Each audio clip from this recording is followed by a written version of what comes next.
check, I ran on my bag, I did what I did, yeah. Ran in my check, I ran on my bag, I did what I did, yeah. And how good they judge me, oh. But they don't know. Setting Dylan Gabriel up. Look at what I Take the biggest started. L on it. Look how far I came, dog. I ain't had no guidance. I just did my thing, dog. I just went my hardest. And I'ma go hard regardless. Yeah, I'ma go hard regardless. Yeah. Ran in my check, I ran on my bag, I did what I did. Yeah. Ran in my check, I ran on my bag, I did what I did. Yeah. And how good they judge me, oh. But they don't know.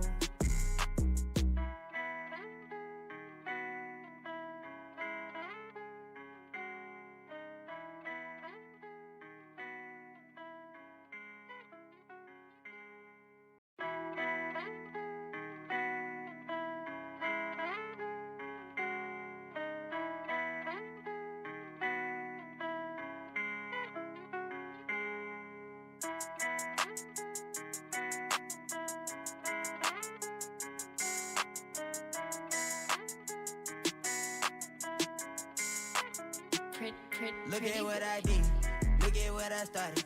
Look how far I came, dog. I ain't had no guidance. I just did my thing, dog. I just went my hardest. And I'ma go hard regardless. Yeah, I'ma go hard regardless. Yeah. Ran in my check, I ran on my bag, I did what I did. Yeah. Ran in my check, I ran on my bag, I did what I did. Yeah. And how good they judge me, oh. But they don't know. Setting Dylan Gabriel up. Take the biggest L on it. Look how far I came, dog. I ain't had no guidance. I just did my thing, dog. I just went my hardest. And I'ma go hard regardless. Yeah, I'ma go hard regardless. Yeah. Ran in my check, I ran on my bag, I did what I did. Yeah. Ran in my check, I ran on my bag, I did what I did. Yeah. And how good they judge me, oh. But they don't know.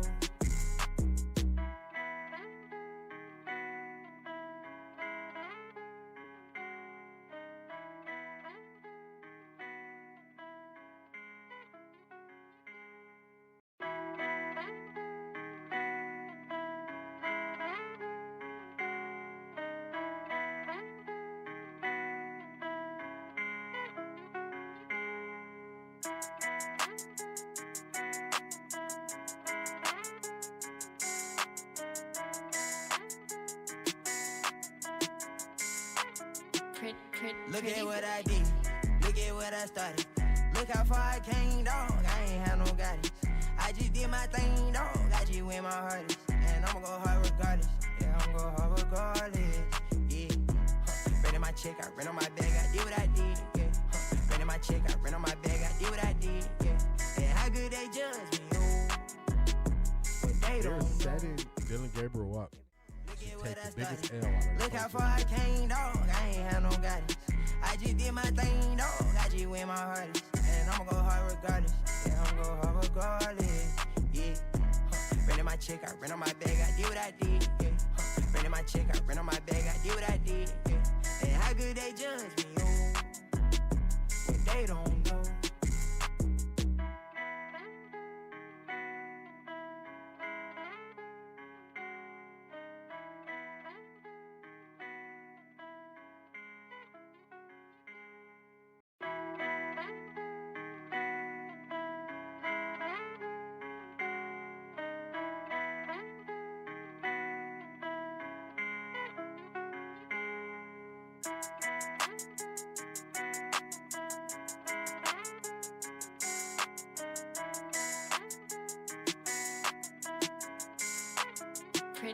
Look at what I did, look at what I started. Look how far I came, dog. I ain't had no guidance. I just did my thing, dog. I just went my hardest. And I'ma go hard regardless. Yeah, I'ma go hard regardless. Yeah. Ran in my check, I ran on my bag, I did what I did. Yeah. Ran in my check, I ran on my bag, I did what I did. Yeah. And how good they judge me, oh. But they don't know. Setting Dylan Gabriel up. Take the biggest L on it. Look how far I came, dog. I ain't had no guidance. I just did my thing, dog. I just went my hardest. And I'ma go hard regardless. Yeah, I'ma go hard regardless. Yeah. Ran in my check, I ran on my bag, I did what I did. Yeah. Ran in my check, I ran on my bag, I did what I did. Yeah. And how good they judge me, oh. But they don't know.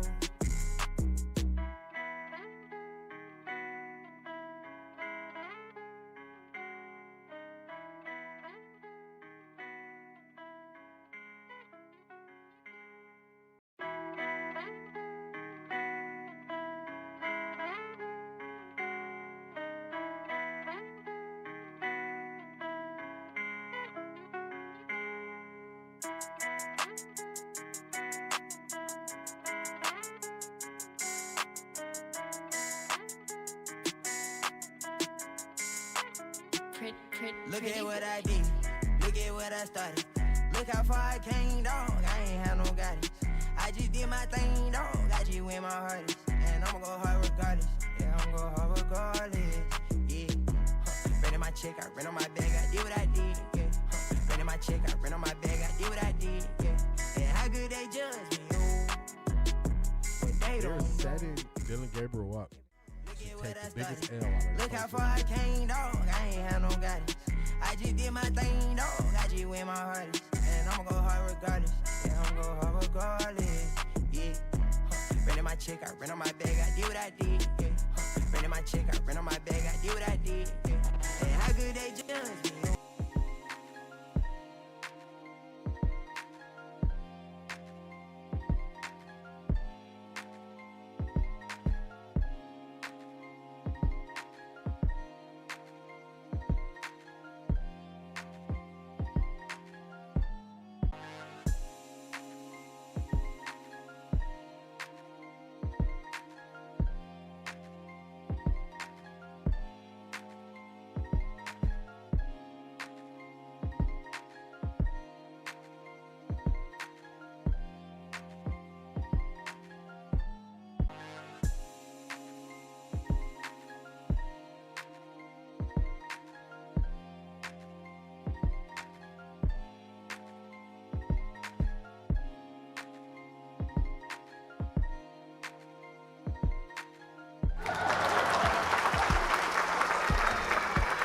What is going on, everybody? What is going on? Let me get on the screen here. Let me get on the screen. Make sure the lighting is looking good. I think I got the light in the right spot. Let's get to it. Let's get to it. Here we go. What is going on, everybody? What is going on? Another day to be excited. Another day to be prepared for that new energy in Cleveland. It's a new day in Cleveland. I'm going to keep saying this, y'all. I'm going to keep saying it. I'm going to keep saying it. All right, sound check is good. We got that out the way. Hit the like button on the way in. Tap into the poll, y'all. Tap into the poll. Tap into the poll. Let me know what you think about how AB and the Cleveland Browns, what grade you give them for this draft. Let me know. Also, it's another day. Another day we showing some new merch. So this is the legacy tee that I have on today. So let me show y'all this real quick.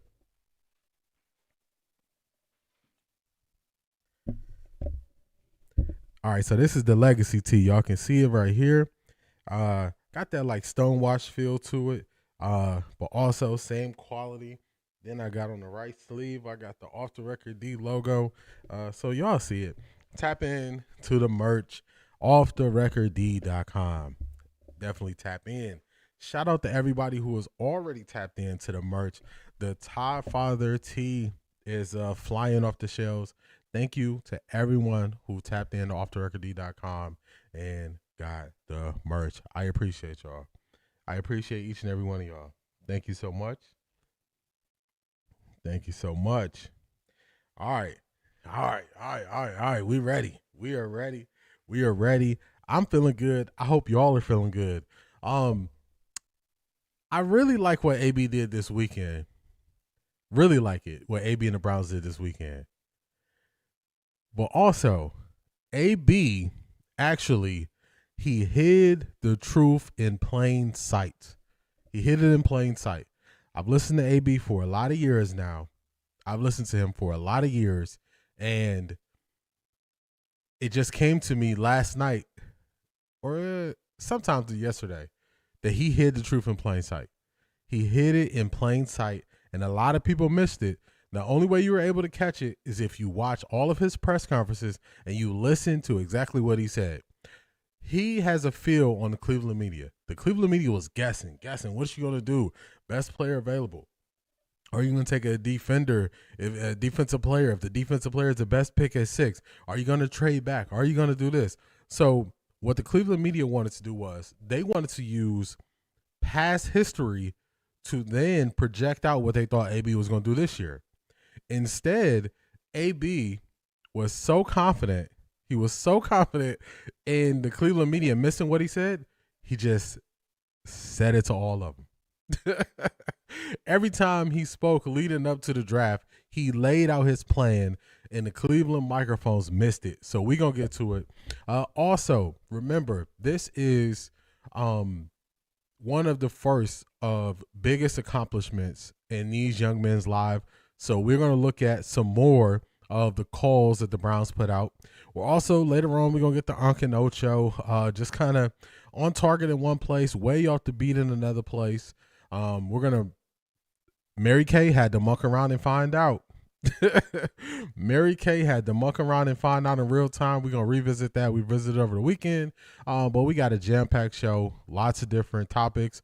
Also, we're going to look at how some other people outside of the Cleveland media graded the Cleveland Browns draft. We're going to look at it all. So, y'all know how we do. To get this thing started off on this Monday, we're going to greet everybody as they come in. Definitely hit the like button. Definitely tap into the poll. I'll leave the poll running until about 11 o'clock. Right around 11, we'll see where the poll results in. But let's greet everybody like only we can do. Key Mathis, the first one. Hey, happy Monday, Off the Record family. What's going on, Key Mathis? Key Mathis tapped in, got that Todd Father shirt on the way. 45-47. I like that. Keith Hunt, Jersey in the building. Good morning, family. Hashtag New Cleveland. Talk to him.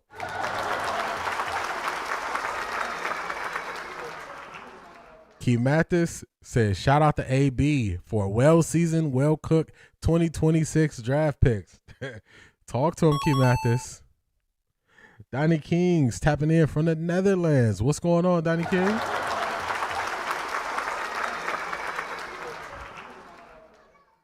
Zedric, my dog, what's going on? Cole, you stupid.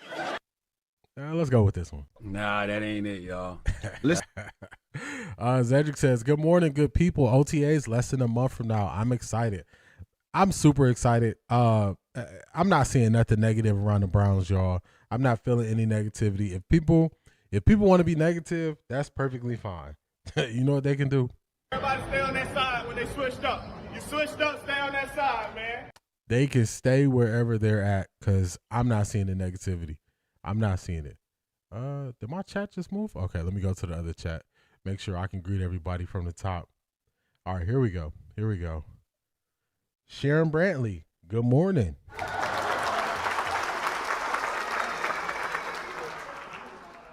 We got next. Black Pearl, top of the morning. Top of the morning, Black Pearl. I feel good, like I knew that I would. You are not going to have me singing this early in the morning, Black Pearl. My vocal cords are not ready yet. My vocal cords not ready. They not ready. Let them warm up, Black Pearl. Let them warm up. Top of the morning, Black Pearl.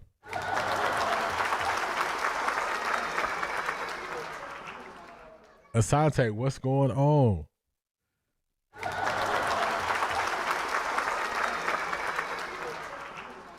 Black Pearl says, you did not mark it right. Where's the A+ button? A+ on the draft.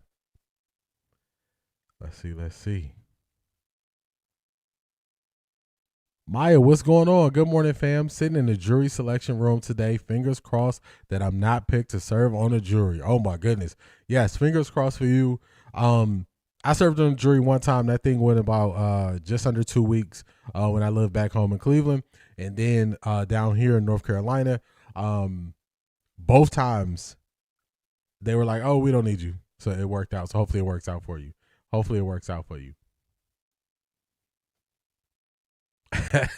Key Mathis said, hey, Nightbot, you still on that PIP plan. Make sure you do your job. Don't start going crazy. Zedric, I might be changing my stance on Dylan getting moved. Zedric, I know exactly how you feel. When they got Taylen Green, I looked and I said, uh-oh. Because remember, I was saying, oh, yeah, only if they get a quarterback. Only if they get a quarterback with a higher upside than Dylan Gabriel late in the draft, That was the only reason why I said, oh, he might be out of here. They got Taylen Green. I said, uh-oh. Uh-oh. He might be out of here. He might be out of here. So shout out to Asante. Shout out to Tika. Those are the two I remember very vividly saying. Asante said June 1st, he's out of here. Tika said, I don't know how it's going to happen, but he's out of here. So I am definitely on y'all's side now. I'm definitely on y'all's side where I'm looking and I'm like, he might be out of here. Or he's going to be on the practice squad. That's what I'm seeing, y'all. That's what I'm seeing. CL7111, good morning.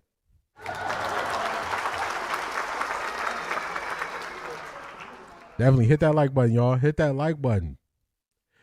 Dr. Clyde Marshall, good morning. Good morning to the #1 talk show. Y'all know I try to do what I do.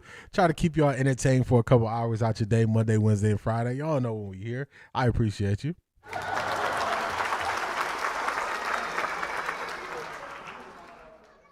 Ivy League Mac, good morning, D. Everybody, Cleveland media's reaction to the draft.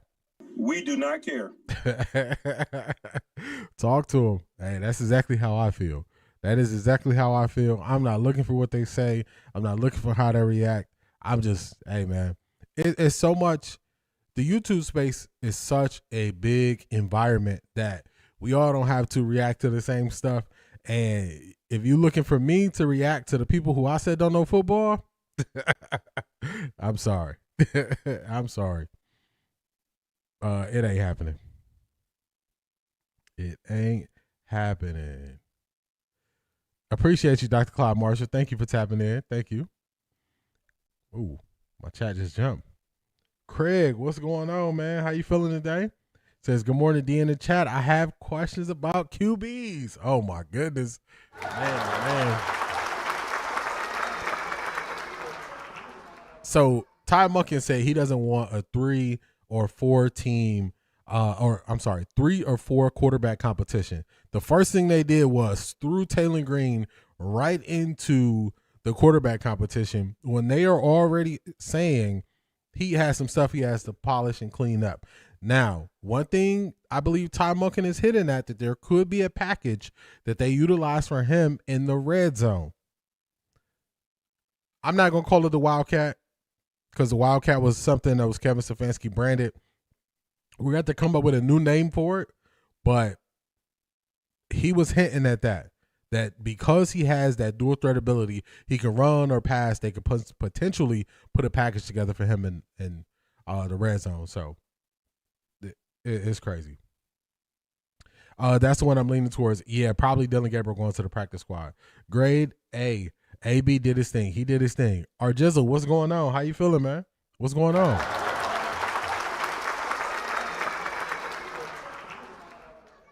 Okay, we see you, D. This is how I thought about the rollout for the merch. I was like, okay, I could just press a button and say merch now available, or I could do some teasers. I could kind of hint at it. Then after it's out there, I could tell you the stories. Hashtag NEWCLE, hashtag NewCleveland.com, where you learn the stories, merging the old Cleveland and new Cleveland coming together as one so we can pursue winning together. Then I can show you the merch. Every stream, I can put on more of the merch to show you that it's here. It's in hand. You can see the quality. Actually, I'm even going to lie to you. On video, you can't even see the quality like you will see once you get it in person. You can't even see it the same way. You'll be able to see it once you get it in your hands. So just wanted to do something special with the rollout. Not just press a button and say available. I wanted to show y'all. I wanted to tell a story. I want y'all to be a part of it. So shout out to you, Black Pro. I appreciate you. Hit that like button on the way in. Talk to him, Ivy League Mac. Jizzle says A as a draft grade in his opinion. Hey, Jizzle, I like it, man. I like it. Y'all ever seen those memes where it's like 2 Rams and they just running into each other? That was me and Jizzle on the first night of the draft, and then Jizzle saw Ty Simpson get picked 13, instantly we was on the same team after that, and we like, what is this? What is this? No way you should draft a person who you project to play in 2 years at pick 13. It's crazy. It's crazy. It is crazy. Did you see Jarvis Landry check Mary Kay? No, if it's on X, Asante, if it's on X, drop a link. If it's on X, drop a link in the chat. I hope AB and Monken drive Mary Kay to early retirement. You know what? She don't have no pride. That's why she still get up there and ask the questions. A person with no pride, they'll just keep asking the questions looking crazy every time. Every single time. Every single time. So she don't got no pride. The trade back was a great pivot from not getting their guy, and they got great value out of it. That's a fact. It helped them later on in the draft to then be able to move up and get Emmanuel McNeil-Warren. Detroit Gemini, what's going on? Hey everyone, whoop whoop, the draft is over and Shedeur has an elite new squad. Talk to him. Talk to him. Talk to them. AB walking around like he the man. Just like Key Mathis said the other day. He's the man when he walked through. He is the man when he walked through. Phaedra, good morning. How you feeling today?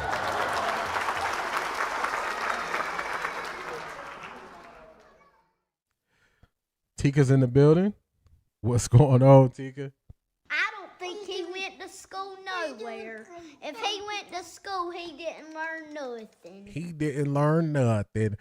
Thank you for tapping in with the merch this weekend, Tika. I appreciate you. Definitely been around. It's hard to even say day one because you was here basically before day one. You wasn't here ground zero before I even came to YouTube. So shout out to you for being here from the very beginning. The very beginning. I called for the Browns to pick 5 wide receivers, and they drafted what? 5 wide receivers, 3 wide receivers, 2 tight ends. Told you could flip the wide receiver room like that. Hey, I like it. I like it. Take that victory lap.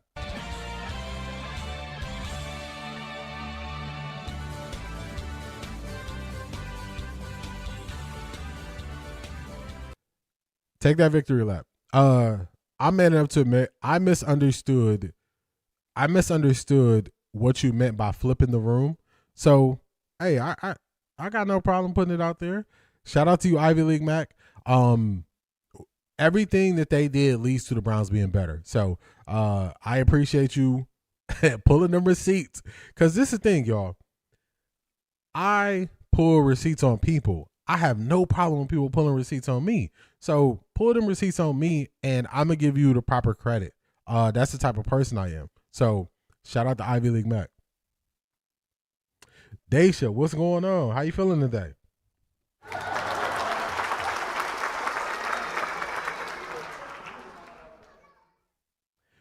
Good morning, Miss K.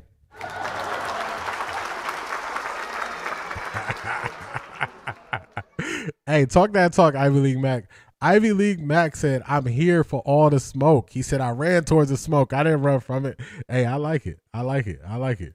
Talk that talk, man. Talk your talk. Talk your talk. Shedeur, this is Teddy Pendergrass. I wrote a song named When Somebody Loves You Back. Andrew Berry loves you. Your professionalism allows him to shine too. Clyde, talk to him. Dr. Clyde Marshall, talk to him. I always said from the very beginning, Andrew Berry was the one that wanted Shedeur. Do y'all believe me now? Do y'all believe me now? Do y'all believe me now? Maybe a hot take, but last year's wide receiver room finna get tested. No one is safe outside of KC in Boston. I think Isaiah Bond is safe. I'm trying to think back to the room. Isaiah Bond and Jerry Jeudy are safe this season. Only this season. Only this season. Let's see. One of those tight ends will be a fullback more likely than not. I think the last one we took could end up going to fullback. The one that came from BYU. I'm at NYC. I hope they don't need me. Hopefully they don't need you. Hopefully they let you live and they say, oh, are you straight? Hopefully that's what it is. Hopefully that's what it is. No one but Miles, Ward, Fannin, and Junkins. Yeah, it's you don't need to keep that many of them. Tell them your throat hurts so you can't so you can leave jury duty. That's a fact. I was looking for A+ button too, Keith Hunt. Yeah, he killed it. They only let you pick 4, so I'm like, dang, I want to keep enough options out there. Now we have the Judy insurance. I want it. Oh, they definitely got that. Good morning, Miss Brown.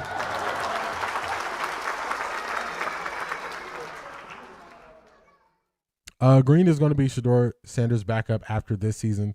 That's Monken's Tyler Huntley. Our Jizzle, talk that talk. I agree.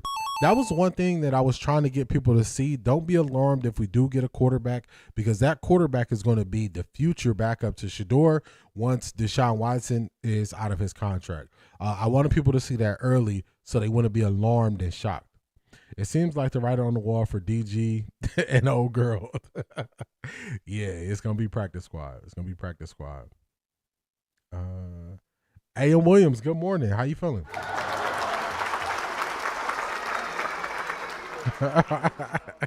Ivy League Max said, I dialed up the Ivy League mind meld. We need 5 receivers. Flip that room. That's a fact. If you're not productive, they got to flip it. Felix, what's going on? What is going on, Felix? Good morning.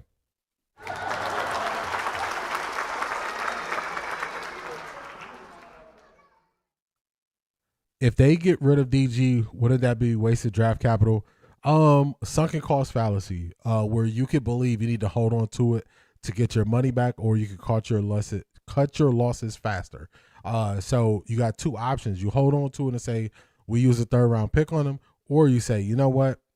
We can just move on because clearly we have options that are better. They got 2 choices. To make there. To me, I think he goes to the practice squad, and then whatever happens, happens. Whatever happens, happens. I heard someone say about the new quarterback room, 3 of these things are not like the other. Y'all remember we used to have that on homework? It would be like 4 different pages. I think that was probably when you was in like kindergarten, and it would be like 3 fruit, and then one of them would be like a firefighter, and you had to circle which one wasn't like the rest. That is what Keith Hunt talk about. Jay Nicole, what's going on?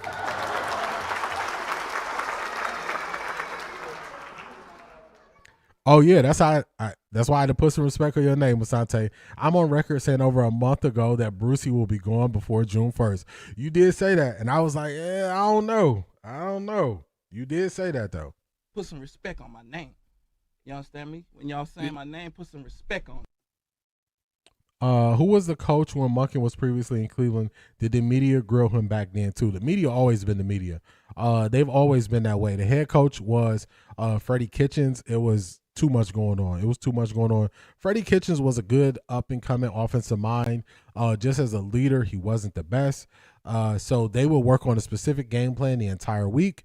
Then the Sunday would get here, and he would just go off script and not use any of the game plan. So it was some other things going on. But the Cleveland media was always the Cleveland media. Nothing has changed. I believe like during this season, I went back and I was showing y'all how the Cleveland media was 10 and 15 years ago. It was the same faces. So the Cleveland media has always been this way. Brucey Gable is a UFL QB.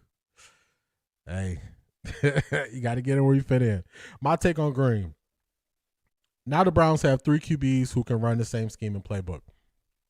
DG is out. You have to change your scheme for him. Practice squad. That's one thing I highlighted last year. I was saying I don't believe Kevin Stefanski when Kevin Stefanski says a left-handed quarterback doesn't change things. I'm like, man, you just lying to us. You think we don't know a left-handed quarterback is going to feel way more comfortable rolling out to his dominant side than to his weak side. So much so that when Shedeur got in the game, they still had Shedeur rolling out to his left. So it was just one of those where, like, you can't just lie to us like this, man. You cannot just lie to us like this. You cannot do it. Maurice Mason, what is going on?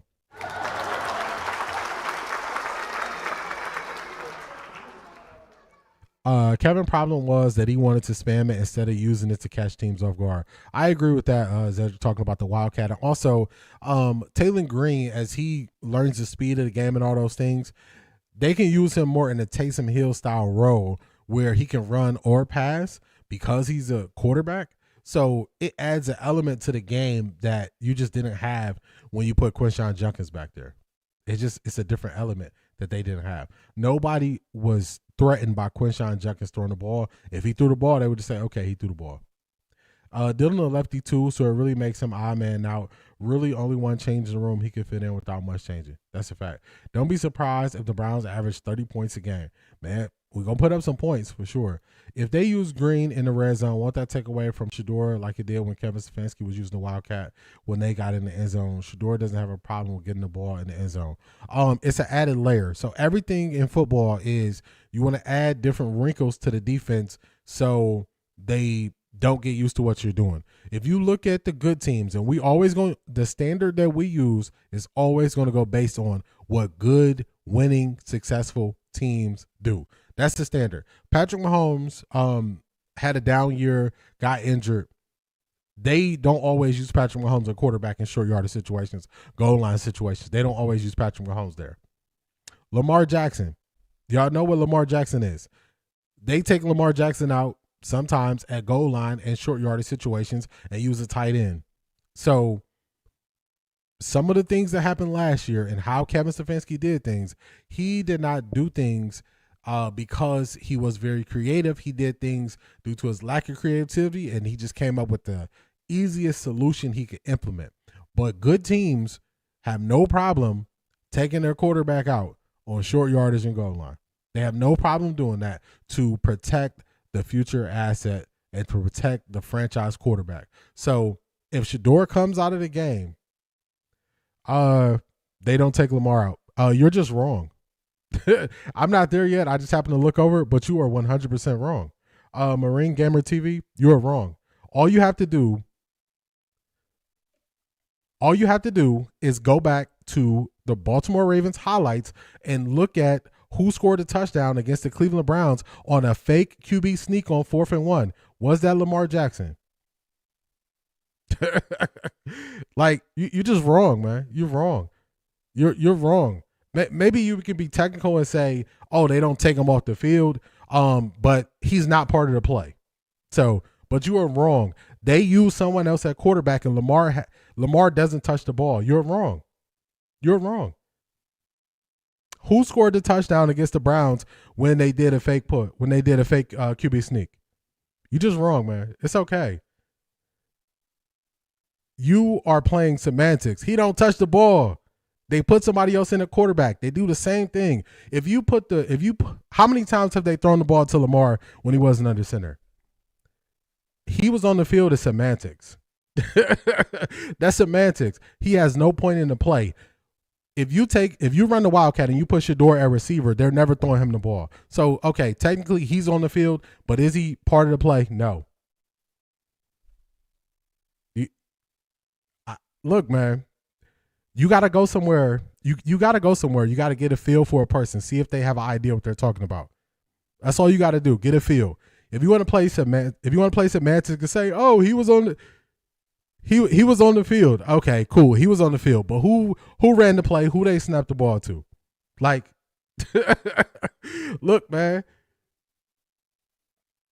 All you have to do is come into the room, stay in the back, be quiet, see if something is wrong. It still goes to my point that they don't use the quarterback. They don't use the quarterback, man. Come on, man. What are we doing, man? What are we doing? What are we doing, man? Look, I'll tell you exactly why I'm speaking to you this way. I'm speaking to you this way because someone asked a legitimate question. I'm explaining it to them so they're not alarmed later. And then you come and you just say you're wrong to hijack the conversation. That's why I'm coming at you like this. That's why. This is somewhere where we interact with people. This is somewhere we interact with the chat. So if you come in and you hijack everything, then yes, I'm going to go with you for hijacking it. That's what I'm going to do. I'm going to go at you for hijacking it. Like, go somewhere else, man. Go somewhere else. Go somewhere else. You hijack a whole point just for semantics when the main point of what I'm saying is correct. She asked me a question about a quarterback coming off the field or a quarterback being used in different situations. I give a different scenario, like, and you hijack it for semantics? Come on, man. What we doing, man? What we doing? If you always color outside the lines when you was growing up and you couldn't get it, man, just say that. Come on, man. Just hijack it. If y'all ever wanted to know why when people do certain things, why I respond a certain way, that's a perfect example of why. That's a perfect example of why. Why would I respond that way to that person? Because that person hijacks the whole conversation on semantics just to say, no, you're wrong about this. I don't have a problem admitting to something if I'm wrong. Like, what are we doing, man? What are we doing? All right, let's keep it moving. Dr. Clyde Marshall. As an opinionated juror, we voted to acquit several innocent wrongfully accused. I write notes upon what the defense and the prosecutor state. So far with me, the defense wins. Selmo Fudd, what's going on? Here we go, Brownies. Here we go. Woo, woo. Here we go, Brownies. Here we go. Woo, woo. Here we go, Brownies. Here we go. Woo, woo. Here we go, Brownies. Here we go. Woo, woo. Let's see where we at. Good draft, rate A for Cleveland. Mary Kay wants any attention. Overall draft experience, watching it was boring. C or less, it was wow. I got you. So you're saying your merch has a Von Sway to it. Je ne sais quoi type feel. That's a fact, or Jizzle. Mary Kay truly doesn't have any pride. She don't have no pride. That's why she go up there and ask the same questions. She goes and asks the exact same questions. KC, what's going on? How you feeling? What is going on? He got some decent unrestricted free agents, wide receivers also. Yeah, the wide receiver that we got from LSU, I'm really surprised we were able to get him afterwards. D, people still asking why we getting QBs every draft. They don't know football. I'm glad we got Green and Bryson Barnes. Good teams get quarterbacks every single year. I don't want y'all to be alarmed by it. Look at Philly. Philly drafted a quarterback. Like, I don't want y'all to be alarmed by teams taking a quarterback. It's something that happens very often. And usually what will happen is if you draft a quarterback, you build them up behind your number one, other teams will value your process. They might snag them from you, sign them to a bigger contract when that second contract comes around, and then it doesn't matter because you have another one that you are bringing in. So quarterbacks will enter the room. It's not a big deal. It's not a big deal. They got 2 QBs over the weekend. Yeah, most likely. That's why Dylan might be out. Things are when Shedeur gets drafted in the 5th round or Ty Simpson goes in the 1st round.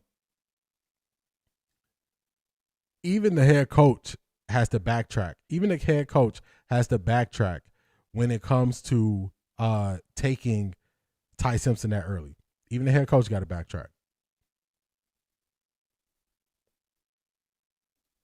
All right, we're going to get to Emory Hunt. Shout out to Zedric. Let's keep this thing moving. C. Brown Run, good morning. How you feeling?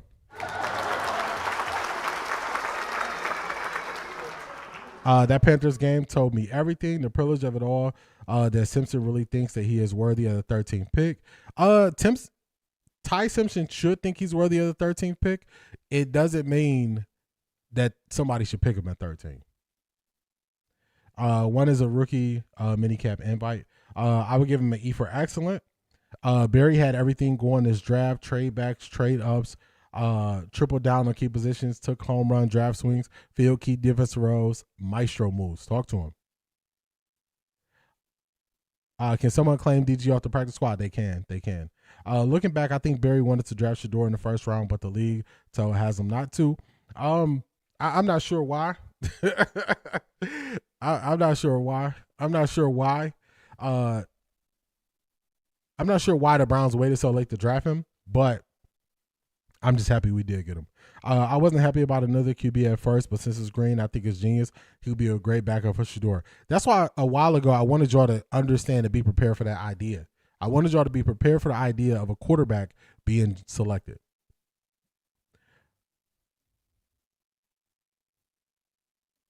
Shanithia, what's going on? Broncos country, let's ride. Man, I'm behind. Broncos country, let's ride. Come to Off the Record D, where we going to read your super chats. Your voice is going to be heard. What is going on, Shanithia? What is going on? What's going on, C.A. Anderson? This is a foolishness. Foolishness. Good morning, everyone. Seattle in the house. Great things on the way. New day, new blessings. That's a fact. That's a fact. It's a new day in Cleveland, y'all. A new day. Left-handed QB limits your offense. They do. Let's see. They used to sing that on Sesame Street, too. Oh, about which one doesn't look like the others? Which one doesn't look like the others? Who's going to flip their offense for a 5'9" QB? It doesn't make sense. It was a poor plan from the beginning. Poor plan from the beginning. He was on the field. All right, that's back to the Lamar thing. I'm going to just let it go. It's a technicality. Of course, he was on the field, 1 of 11, but he had no impact on the play is the major point to it. Andrew, the tight end, just say I stand corrected. It's a very small point. Like, it's a very small point to what is actually going on. Like, it's 1% correct, but it doesn't take away from the main point. That's to hijack the conversation I'm having with y'all. That's all it is. That's all. I'm gonna leave it there. The tight end scored. That's a fact. I remember the play you're talking about. Kevin Stefanski was keeping a cap on Shedeur's success with those trick plays. Tessa, what's going on? How you feeling? Well.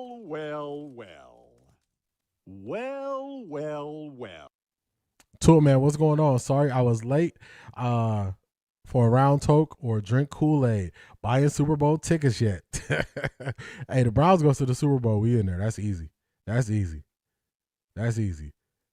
Laugh out loud. They come in and stay in the back. Yeah, just find out. Just kind of fill out the room. You know what I'm saying? Just people want to come in to be seen. It's like, come on, man. What we doing here? What we doing? How do you get inducted into the Hall of Fame but have no originality and bad takes, Mary Kay? It shows you that that's not what it's about. Remember they tried to do that tight end sneak with Fannin on 4th down and he fumbled. Yes, I remember. I didn't know Green was that big. Yeah, he's 6'5" or 6'6". He's big, athletic. An issue I foresee is that now the Browns are getting hyped up and the sports reporters are saying that they had the best draft, that more QBs will want to come, including Arch. It's a business after all. People can want to go wherever they want to go, but that's not how the NFL draft works. My AI was telling me AB outdrafted my Madden draft and I had do-overs. AI telling me, where we at? I had do-overs. AI telling me the Browns ceiling is now 15-12, floor 8-9, with the expectation of 11-6 wild card or 12-5 winning the North. Opportunity is there. It is there. D, when was the last time you needed to bounce the fool out the room? 3 months ago. It's been a minute. You know what it is? People don't understand how we function over here. So since I'm having a conversation with you and answering questions right at the top of my head, trying to explain things so people can understand it, people want to jump in. Technically this. Okay, man. Okay. I don't mind another QB in the room because 2 ain't played in a minute. 3 will, I'll keep quiet. It's going to be 3 there. Mary Kay might not have pride, but she sure feels like she has privilege. That's a fact. Oh, then Ty Simpson questions have been I've been waiting on their comments about Shedeur. They're not going to bring it up. Bro, you just blocked my other plays. That was Marine Gamer. But I ain't one time say you were wrong. I said they don't take him off the field. This is my point. Spiritual War explodes. It's a technicality that distracts from the conversation that we're having. If I'm saying the main focus is another quarterback or someone else handles the ball, and then you bring up that Lamar is standing on the side of the field, not a part of the play, Does that really make a difference to what the overall conversation is about? I just ask you, does it really make a difference to what the overall conversation is about?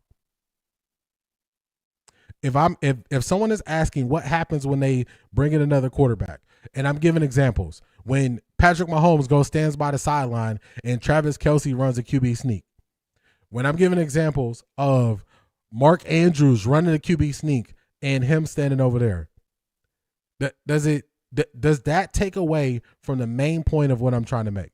No, it does not. It's a technicality, and it disrupts the conversation that I'm having with somebody who asked the question. That's the reason why I blocked it, because it's a very small thing to harp on when it's not the main point of what we're talking about. So it happened. It is what it is. We missed a whole round on TV while the Rams doing damage control still lying. That's a fact. That's a fact. Is Logan Fano Spencer's brother? The Browns signed him as an undrafted free agent. He is. He's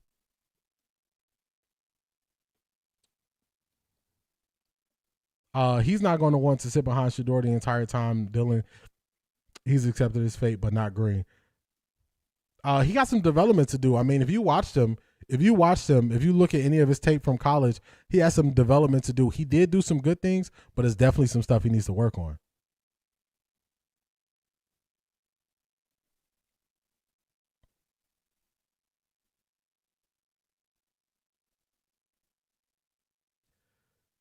Also, this is Watson last year on the contract. We need a backup who will get Shedeur.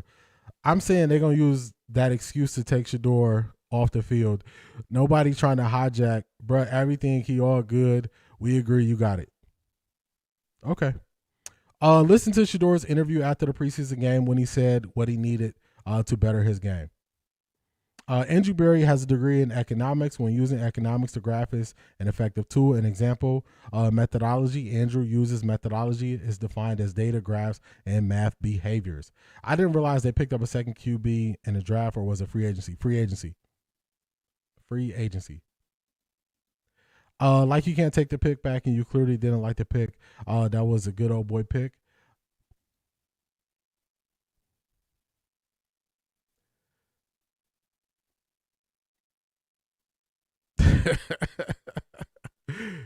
Spiritual war. I was like this with 10 people watching me, man. I'm the same person. I'm not gonna go back and forth with you, man. You got your feelings. Have your feelings, man. Have your feelings.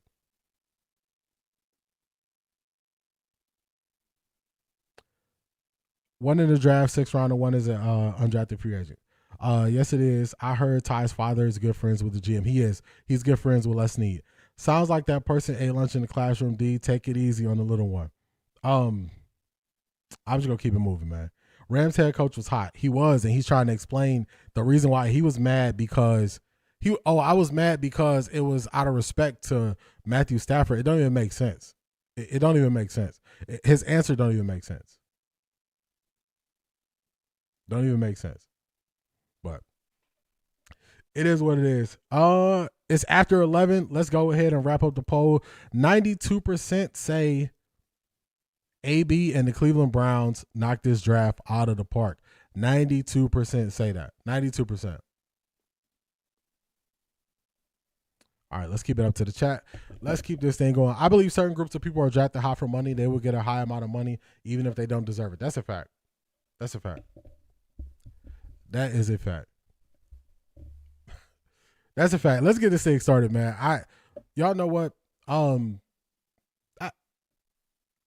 don't mind the debate. I don't mind going back and forth. I don't mind it at all. I'm gonna leave it at that. I'm not gonna go on there no more. We'll keep it moving. Let's move forward. Let's get this show started. I'm not gonna play the game no more. Let's go. We got Les Brown to start. We got some motivation. Let's go.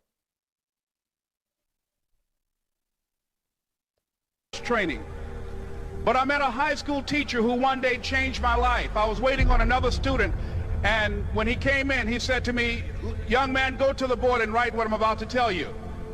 And I said, I can't do that, sir. He said, "Why not?" I said, "I'm not one of your students." He said, "It doesn't matter. Follow my directions now." I said, "I can't do that, sir." He said, "Why not?" I said, because I'm educable, mentally retarded. And he came from behind his desk and he looked at me. He said, don't ever say that again. Someone's opinion of you does not have to become your reality. And as he talked, my heart began to beat fast. Tears began to run down my eyes, and I was in the back just listening to him, because the speech he was giving, that speech was for me. And he said, Les Brown, he said, if you want to do anything worthwhile in life, you've got to be hungry. I like that. That's Les Brown. That's Les Brown. Don't let people speak things over you or speak things into you or put limits or put caps on you. Shout out to Les Brown.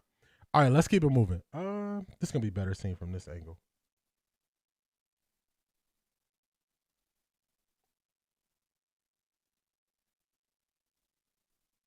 All right, this is going to be better seen from this angle. The most improved units after all 7 rounds. The Browns, they have them first up on the list. This is PFF. I brought up this from PFF because everybody always goes to PFF throughout the NFL season. They highlight a lot of what PFF grades. So I'm going to show you what PFF had to say about the Browns room. So let's go right here. They have them as the most upgraded room. The Browns assembled what could be the best overall 2026 draft class, selecting 4 potential first-round talents with their initial 4 picks. In particular, their 2 wide receivers will galvanize one of the league's worst corps last season. In 2025, Cleveland wideouts finished last in PFF receiving grade and only tied for 19th in yards after the catch per reception. That prompted general manager Andrew Berry to select KC Concepcion with the 24th overall pick, and then snag Washington standout Denzel Boston at pick 39. Not only do both players boast strong separation abilities, but Concepcion's talent after the catch and Boston's big frame make the unit well-rounded. With just 2 picks, the Browns went from arguably the worst receiving room to an impressive young tandem that can complement each other's skill set for years to come. Years to come, y'all. So, when the whole Cleveland media wants to highlight the quarterback, everybody else in the football world is saying, hey, look. Hey, look. They are improving. Remember, people said, oh, they're not going to win. Oh, they're going to be bad. Yeah, okay. Yeah, okay. Start with you. Did he? Yeah. This guy's kind of been a hater. This kind of has been a hater. But they're going to give him the task of grading what they believe or how they believe the Cleveland Browns did in the draft. I don't need to hear all their early talk, so let's just get to it when they actually talk about the question. I believe it's here. He can play in the box. He can play in the back end. Barber is a nice rotational offensive lineman from UF. And then Parker Brailsford was a center I like more than Ryan did because he's too little. Yeah. He's too little. But you liked him too, Fran? Yeah, he's a good player. And then you go to Taylen Green. Just add him to the mix. I mean, you have 500 quarterbacks. I know we're burning through these things to be Max hungry, but is he the best quarterback of the last 3 they've drafted? No. So if you're starting a game, if they were all drafted together last year, he's raw as can be. I agree. He's played a lot of football, still raw, but at least he gives you the upside of size and athleticism. And then, the Royer, the tight end's not a bad player from Cincinnati either. They just ignored him. They just ignored him. Oh, is Taylen Green the best of the 3 that they drafted? They all said no. They just ignored him and kept it moving. This is an example of how you should handle when people want to bring up quarterback competition. It's not going to be a 4 quarterback competition. It's not. It's not going to be a 4 quarterback competition.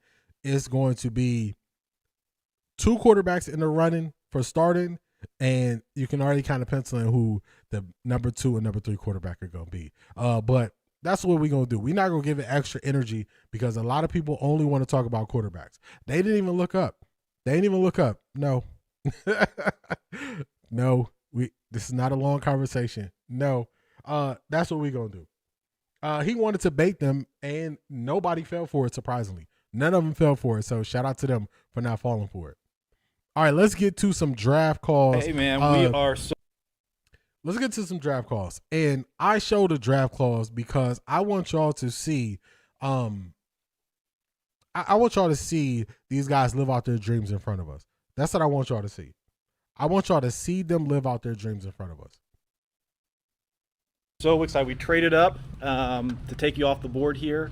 You're a perfect fit for what we want to do on defense. You're versatile. You're a ball hawk. I tell you what, when we watched you for the first time, our safeties coach, Ephraim Banda, he came down, put a sticky on my computer. It said, big old heart with Emmanuel McNeil Warren. So we can't wait to get you out here and get you up and running. And we're happy to take you off the board here, all right? Yes, sir. Let's do it then. I got Coach Monk here for you, all right? Yes, sir. E-Man, congrats. Appreciate you, Coach. Yep, can't wait to get started. Let's do it, man. Yeah, let's do it, man. That's one. That's the safety. Let's go to the next one. Austin. How we doing? What's up, man? Matt Donald with the Browns. How you doing? I got some good news. What is it? You can keep some of that orange you had from the swamp and wear it here, all right? Let's go. Yeah, you go. I got our GM, Andrew Barry. Good luck. Master's the hype guy now, huh? Right? Hey, Austin, man. We traded back into 3 to take you off the board. We're excited to make you a Brown. I really appreciate you so much. We can't wait to bring you back to Cleveland and enjoy. This should be a very special night for you and your family, man. We can't wait to get started with you out here. Thank you so much. You won't forget. I really appreciate you guys. Hey, I got Coach Monk here for you, all right? Yes, sir.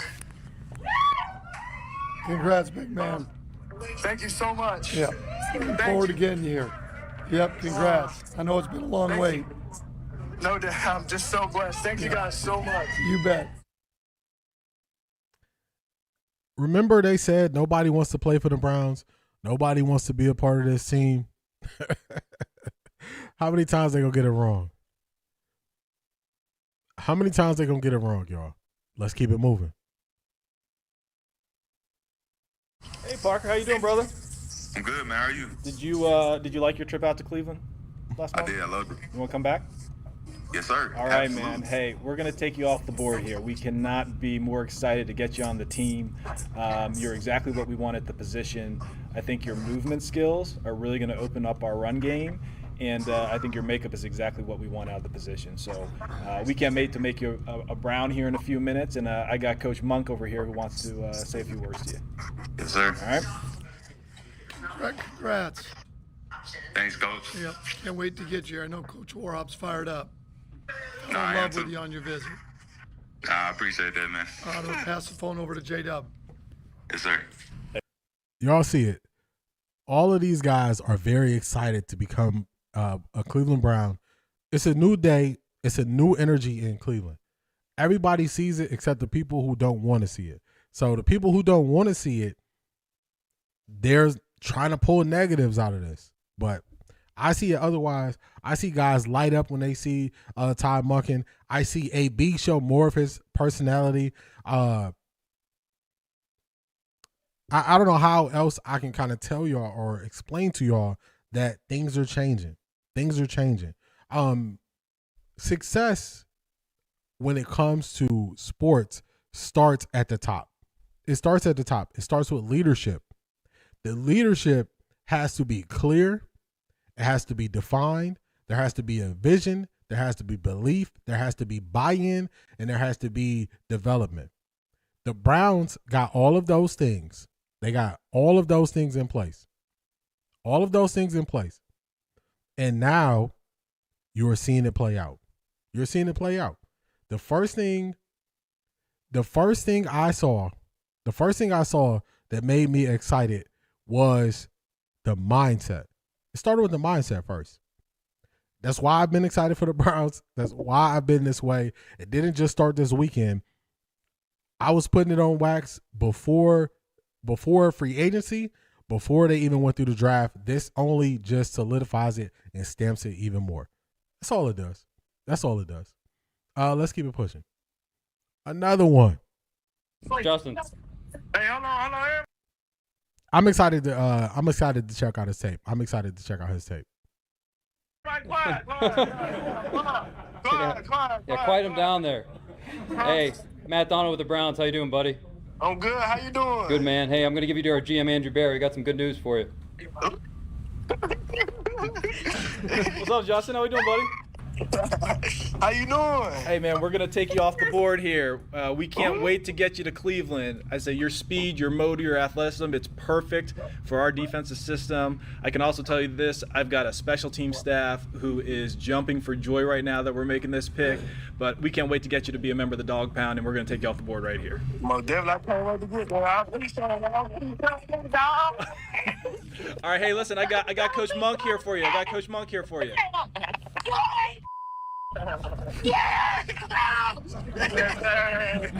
Congratulations. I appreciate that. Yeah. Welcome to the Browns. What'd you say? I said, welcome to the Browns. Yeah, fired up to have you. All right, I'm going to pass the phone. Hype. Tell me these guys don't want to be here. Tell me these guys don't want to be a part of this. I don't know what y'all looking at.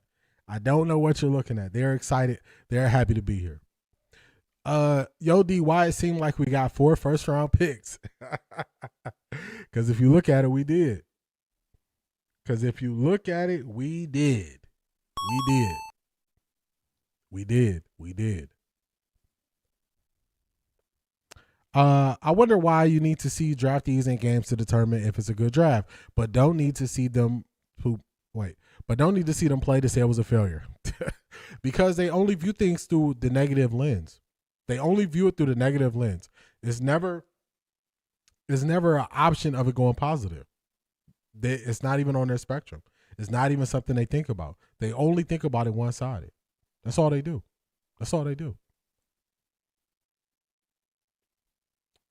I love they all call him coach. Never liked the team calling Kevin Stefanski Kevin. Man, sorry. C. Brown Run, that is just a sign of respect. That's a sign of respect that they are showing him. And it seems like they didn't have that respect for Kevin. Kevin wanted, it's the difference between like leaders who want to be your friend and leaders who you're going to end up being cool with because they want to get the most out of you. That's the difference. Todd Monken is somebody who they're going to be cool with because he wants the most out of them. Kevin is one who, if I be your friend, if I let you call me Kevin, you don't got to call me coach. We almost seem like we see eye to eye.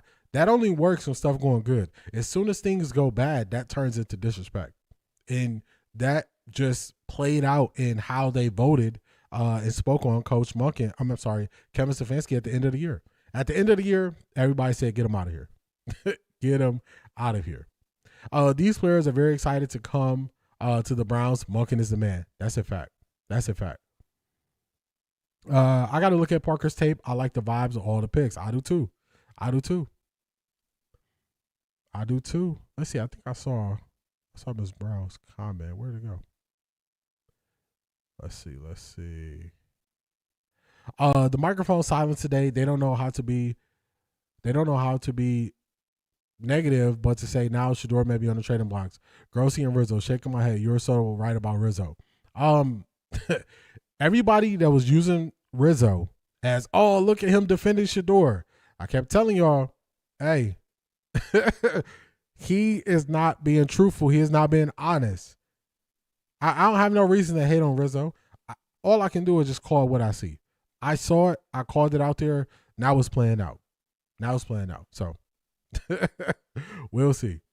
I was looking at Justin Jefferson highlights last night. He looks like Quincy Williams, fast and hits hard.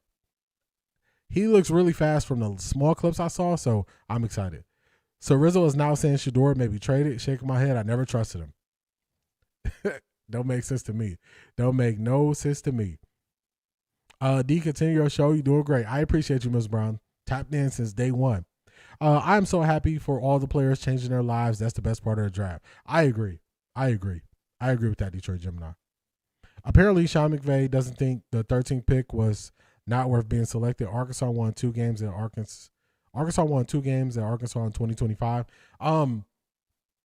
I don't think he was happy. He can try to spin it however he wants to spin it. With Ty Simpson, you just read it.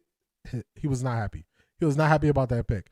They're trying to win a Super Bowl, and you picking a development player that's going to be 2 years down the line before you get anything from him. D, I agree. It starts with leadership, aka Shedeur. The Browns are bringing in players that match Shedeur's energy. People will be a fool to think they're building around Watson. I don't know how they don't see it. Yes, they are. Every wide receiver drafted wants to work with Shedeur. Every offensive lineman wants to block for Shedeur. Shedeur was the focus for autographs draft night. Shedeur's team. That's a fact. Everyone eager to start. I agree. Rizzo has been exposed. He tried it, never fooled me with the antics. That's a fact. But the microphone said no one wanted to coach or play for the Browns. They did say that. They did say that. Kevin Stefanski didn't connect with his players, and they didn't trust him. I agree with that. This is a good community. We respect D and his show. I appreciate that, Ms. Brown. I appreciate it. The Browns have the runaway best draft class in 2026. A lot of people are saying that. A lot of people. Riz is a flip-flopper. The only people who use Rizzo as a reference is the copy and paste content creators. Uh-oh.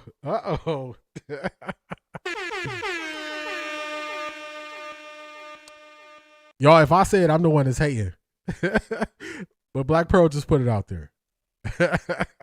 She just put it out there. Let's keep it moving. Shout out to Black Pearl. We got more. Joe. What's up, buddy? Did you expect to see me? No, not you. Oh, all right, man. I'm fired up to be on the phone with you, man. Love you, dude. They got someone that's got some special news for you. All right. Hey, Joe. How you doing, man? What's up? I'm doing well. How are you? So I have a question. Should I draft you to keep Ryan in line, or should I have Ryan make sure he keeps you in line when we bring you to Cleveland? We'll help each other out. All right, man. Well, listen, we're super excited. We're going to take you off the board right here. You're a perfect fit for what we want to do in this offense. Love your size, love your versatility, love your ability with the ball in your hands. But we can't wait to make you a Cleveland Brown right here, all right? Awesome. I'm looking forward to it. I appreciate you guys. All right, I got Coach Monk here for you, all right? Okay, yeah. Joe, congrats. Thank you, Coach. How you Worth doing? the wait. We're fired up. I know Yeah, Coach me Blasco too. can't wait to get started. Yeah, me too. Thank you. You I bet. appreciate it. So also one thing that I find interesting is I believe the assistants had a lot of input into who they selected in their position groups, because that's not the first time I've heard Coach Monken say. That's not the first time I heard Coach Monken call out the position coach who really wanted them in that room. So this is a true collaborative effort. This is a true one, not the one they sold us on the last 6 years. Not the same one. KC saying the next day he's already messaged Shedeur saying, let's work, told me all I need to know. Hey, he said, I'm ready. Draft night, he said, I'm ready. Black Pearl said, I said what I said. I said what I said. Y'all talking spicy on this Monday. Hey, it's part of it. It happens. If the Cleveland media don't get who's QB1 after hearing the players in the draft, they're just haters. It's right there. It's right in front of them. It's right there for them to see. These players will make you tear up. One thing I want people to remember is that regardless of how we feel about the draft, the NFL as a collective, these guys are living out their dreams. And at the age that they are at, probably 40% of their life has been working towards this moment. And I'm not going to just jump to the negative when you see guys living out their dreams. I'm not going to jump to the negative. I'm not going to do it. I'm not going to do it. I know some people will do that. That's what they do. That's what they do. I ain't going to jump to it. They work so hard. 40% of their life. You're 21 years old. You've been working on something since you was 12, 13 and really seeing a good opportunity for yourself ahead. Man, I got to salute them for that and highlight that. It's about relationships, connections, communication. That's a fact.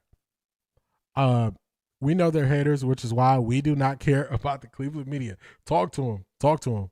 We do not care.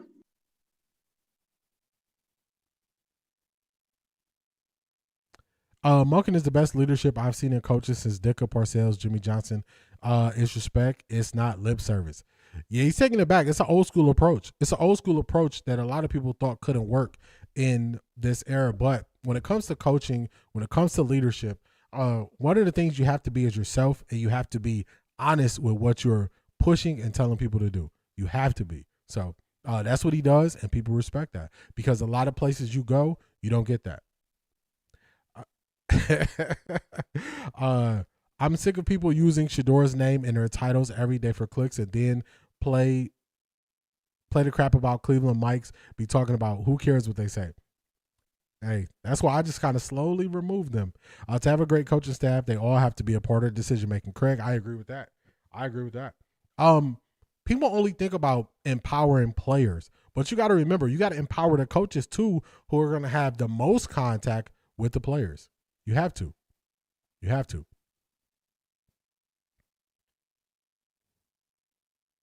Yeah, I just looked the other way now. Can't feed into what they're talking about. Hey, Longhorns, in 2026, there were 6 Longhorns drafted. Under Shedeur in 2025, there were 11 drafted, mostly receivers. Arch Manning, stop running. For him, he needs to play a lot more. That's where he felt most comfortable using his athleticism. This is Taylen Green. Let's get Taylen Green. His call. How you doing, buddy? I'm doing good. How about you? I'm doing all right. Hey, I want to let you know we're going to take you off the board here in the 6th round. We're excited to get a chance to work with you. You're very physically gifted. We know that you have a really strong makeup, and we want to add you to the team. Look, we have a very competitive quarterback room, okay, so nothing's guaranteed, but you have all the physical characteristics to play the position at a high level. Now it's about refining your craft and refining your process. So we're excited to work with you. You'll get ready to grind, and we're going to take you off the board right here, all right? Yeah, let's get to work. All right. I got Coach Monk for you right now. All right. Taylen, congrats. Appreciate y'all. Yeah, well, can't wait to get started.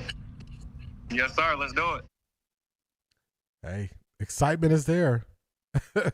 Excitement is there. Charmaine, hardest working woman in Ohio. How you doing?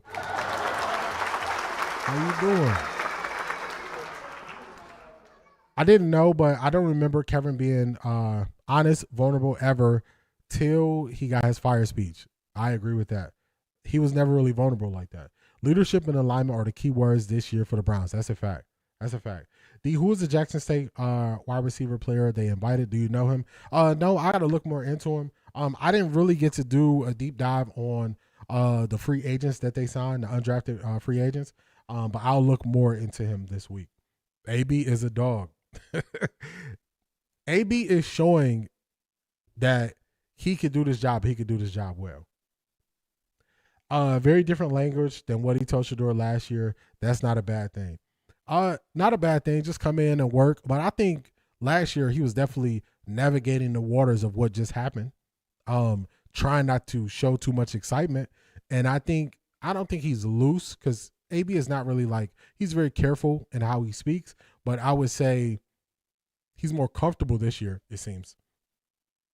Taylen Green is that dude. He broke some records at the combine. He did. That's why I think Someone you highlighted this on Patreon. When it comes to Taylen Green and using him in Wildcat package, I don't even really want to call it that, but using him in a Wildcat package will be different, because he has the threat of run and pass. And if you look at just having a running back there, unless that running back has some experience in his life at being a quarterback, you don't really have to worry about the threat of pass. You can just shut down the run. So even if they do introduce that, it's going to be different, because it's a dual threat. It's a dual threat situation versus one, he just running. AB, our QB room is set. That's it. AB is enjoying and embracing his newfound stardom thanks to Shedeur. He's just showing more of who he is. More of who he is. Let's see. Who we got? Everybody stay on that side when they switched up. You switched up, stay on that side, man. What is going on, Marie? Good morning, everyone. Happy Monday. Happy Monday to you as well. Rashida, what's going on? Good morning. How you feeling today?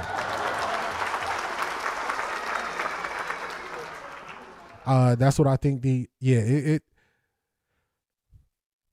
to me, it's very hard. It's very hard to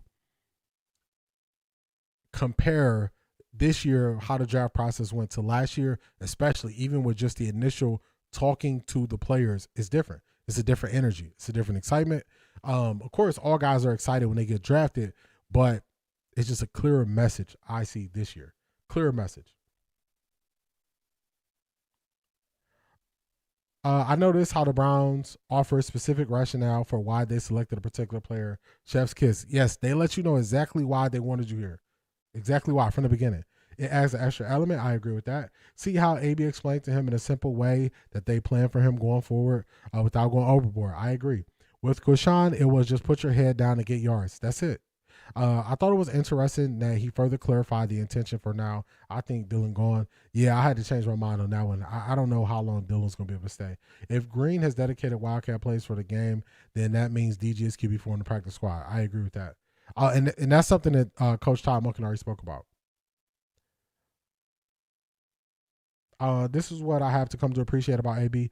He is strategically looking around the 3 blocks ahead. He is. Made him all-stars. Trade him is ridiculous concept. Stop it. Don't repeat it. Get off the bus. Yeah, that Rizzo and what he got going on, man, he just got to stay over there. Stay on that side. As a JSU alum, here we go. His name is Janelon Dupree. I got to look more into him. AB is playing chess, not checkers. That's a fact. That is a fact. I think I got one more. I got one more. This is the last tight end. I think this tight end could be used as a fullback as well. Hey, Carson, how you doing, buddy? I'm doing great. Just with my family here. That's awesome. Hey, we are going to take you off the board here in the 7th round. Yes, sir. We're excited to make you a Brown. Let's go, Coach. Elite makeup, great versatility, and we're looking forward to using you in our offense, man, all right? Yes, sir. That's sweet. I'm so excited. Love that. All right, I have Coach Monken. He wants to talk to you for a little bit, all right? Okay, sounds good. Carson, congrats. Thank you, Coach.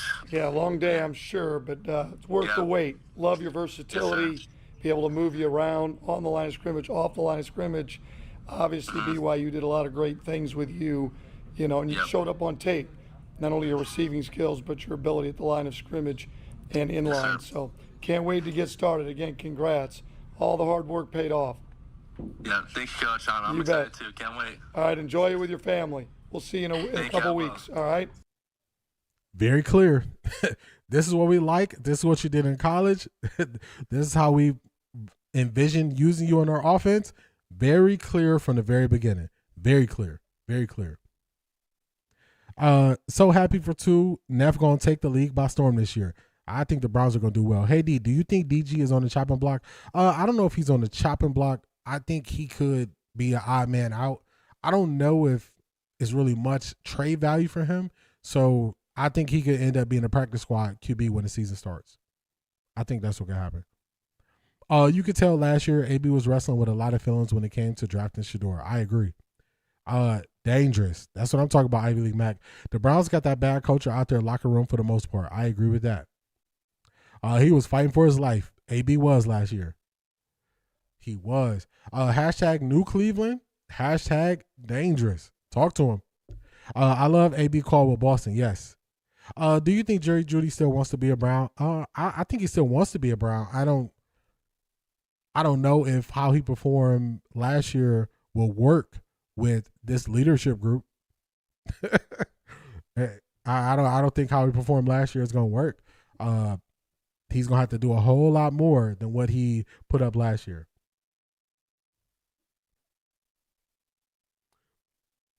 I got something special for y'all right here. Y'all know how I feel about KC Concepcion. Y'all know as soon as I saw some of the treatment that KC Concepcion was getting, I was like, look, wherever he goes, I'm riding with him.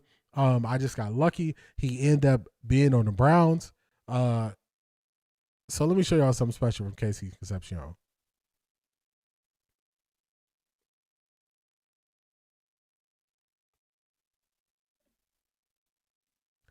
I want y'all to see this. Let's get the sound on. Okay, y'all can see it. Let's move this down slightly. Let's go about here. Here we go. First figured out, that I had a stutter. I wasn't really confident. I usually get, picked on a lot, as a kid. My mom always been there, always, instill confidence in myself, telling me, to slow down sometimes, breathe. I still stutter, but it's not as bad. I can, talk in front of your camera, obviously, I can, talk to my teammates. I can, lead others. Marcel slant to the end zone. Touchdown, KC Concepcion. Somebody light me up. My message to young kids who have a stutter, you're not alone. I stand with you. Do not lose confidence. I am going to forever continue to fight for us. Man, oh man, special moment. See, Anderson, I don't think you were on X, so I definitely played that for you. The very end of what he said was just the most important. Speaking to kids who, if you have a stutter, you are not alone, and I'll definitely be fighting for you. Just very, very, very special young man, and very excited to see where he goes in his career. Very excited to see where he goes in his career, how he performs. He might not want to be a Brown, but I don't think the Browns are going to re-sign him no matter what he does. Yeah, I don't see him, speaking of Judy, I don't see him getting another contract. I don't see that from the Browns. They just went too young. They did too much to improve. They did too much.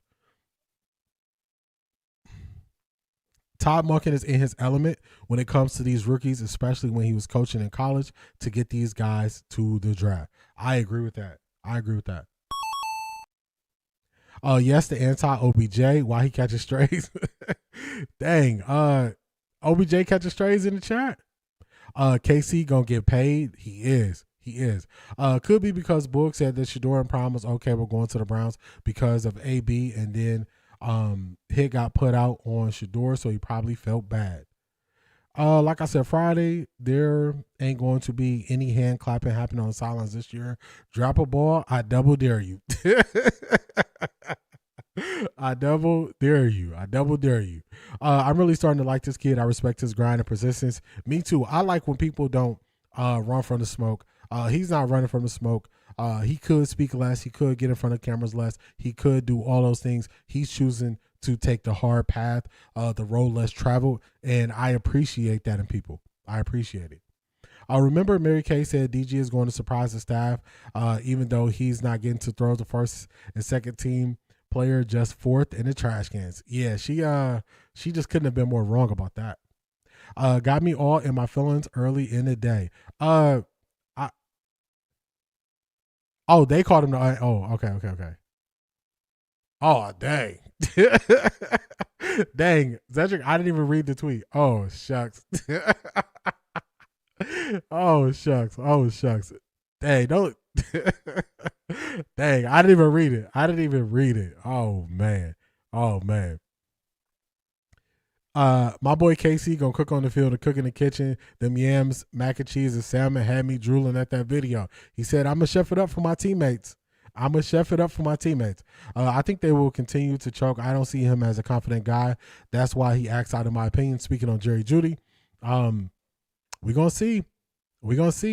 Pressure is either gonna make a diamond or it's gonna make it burst. We're gonna see. Okay, I got the tweet.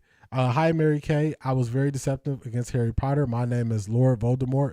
I can tell we are brother and sister. I can tell. D, I got a heart for that boy. Thank you for that. My daughter just helped me with IG. X's next level smiles. Yeah, since this was on X, I got to play this with C.A. Anderson. D, I remember when I was about 11 years old sitting in front of TV with football and not enjoying it. I appreciate all he taught me now. Glad to have you here. Ms. Brown. You definitely been here since the beginning. glad that y'all are learning more about the game. Glad that y'all get a better understanding of the game, and now glad that y'all are actually enjoying the game. So, glad for all of y'all. Let's go back to this view. What we got next? We got next on the docket. What we got next? The Cleveland media, aka Mary Kay, need to stop talking about DG and Legger. Let him figure things out in peace. What they are realizing, not what they are realizing. Let me say this right. Let me pause this first. When they hype these people up, they put them in the worst possible situation. It's something I called out a very long time ago, speaking on Dillon Gabriel. And I'm like, the way that they're hyping him up, they are setting him up for failure because they are raising the level with how they speak about him, putting him on a higher category or putting him in a higher category, than what he truly is. And if you just talk about a person for what they truly are, you're not really messing them up or throwing them off. Saying DG is the supercomputer-like brain, saying he was helping design the offense, saying all those things, it never looked like it when he got on the field. So you don't got to hype him up. Just take him for what he is. But it's hard for people to do that when they have a different agenda for their reasoning why they're speaking on something. Different agenda. So, Steve Smith seems to be high on KC coming from a top wide receiver. That's not a bad thing. Not a bad thing at all. Not a bad thing at all, Craig. I expect 500 yards and a couple TDs from Judy. He doesn't need to be the guy. Needs a good year to just raise his stock. That's it. 500 yards is kind of low. For him to be the most tenured wide receiver in the room, Andrew Berry called him the bell cow. He needs 750 to 800 yards. Because the run game is going to open up the pass for us a lot. So he definitely needs more than 500. She's going to do the same thing with Taylen before he's ready. It is funny that Shedeur is the one who they refuse to praise. It's crazy. Mary Kay keeps bringing up DG because they were embarrassed about their takes last year. Desperate, need to be right. Yes, without backhanded compliments. Yeah, you don't need backhanded compliments. Some people are the guy. Some people, when you make them the guy, can't rise to the spot and press. Judy tried to do it all and managed none. To a man, I got no pushback on that. He rose to the occasion 2 years ago. Last year, he was not able to. We're going to see in a new offense if he's able to. But I think if Judy has 500 yards, man, that's going to be that's a nightmare for him. That's a nightmare for him. So if people were saying Shedeur is going to throw for 3,000, 4,000 yards, I'm not putting a number on it. But if he's throwing for 3,000 to 4,000 yards and Judy only got 500, man, that is that is all bad. That is all bad, especially when they're categorizing you as the bell cow and you only get 500. All bad, all bad, all bad. All bad. Jerry Judy need 800 or more. AB called Jakey the bell cow to keep putting him in his feelings. I'll tell y'all what I expect from Jessica to not get out of the line. I know that much. Yeah, he not get out of the line. DJ ain't going anywhere, y'all. Kevin Stefanski and the rest of those milks put that young man's mental in a ball of confusion. I agree. I don't think they put Dillon Gabriel in the best position. I was also of the stance that Dillon Gabriel wasn't going anywhere unless they got a later round draft pick with a higher upside. And that was the one condition where I thought Dillon Gabriel wouldn't make it. And I think that's the one condition where I don't think he's going to make it. You're not going to run with 4 quarterbacks. You're going to run with 3 quarterbacks on the 53-man roster. Now, I'm not talking about OTAs and offseason and all that stuff. I'm talking about when they cut down to the 53-man roster, they're going to have 3 quarterbacks on there. And I just don't know how Dillon Gabriel is going to be able to outperform Taylen Green, especially if they are already envisioning a package for Taylen Green. I don't know. I don't know how that's going to happen. I just hopped on to skip through to get the context of the episode. Guys, I want y'all to know the media and content creators are going to troll you from now on. They need to pivot off LeBron, and Shedeur is the guy. Akeem, that's a fact. That's a fact. Before the playoffs started, everybody was dogging LeBron. Now that the playoffs are here, now they're praising LeBron. It's what people do. They praise the name that'll get them views. If Judy has 500 yards, I'm going to assume he didn't play all year. Yeah, I agree. What is bell cow? That just means heavy utilized. They're going to utilize him a lot, C.A. Anderson. Because they are getting rage baiting clicks with Shedeur. That's why they don't praise him. I agree with that.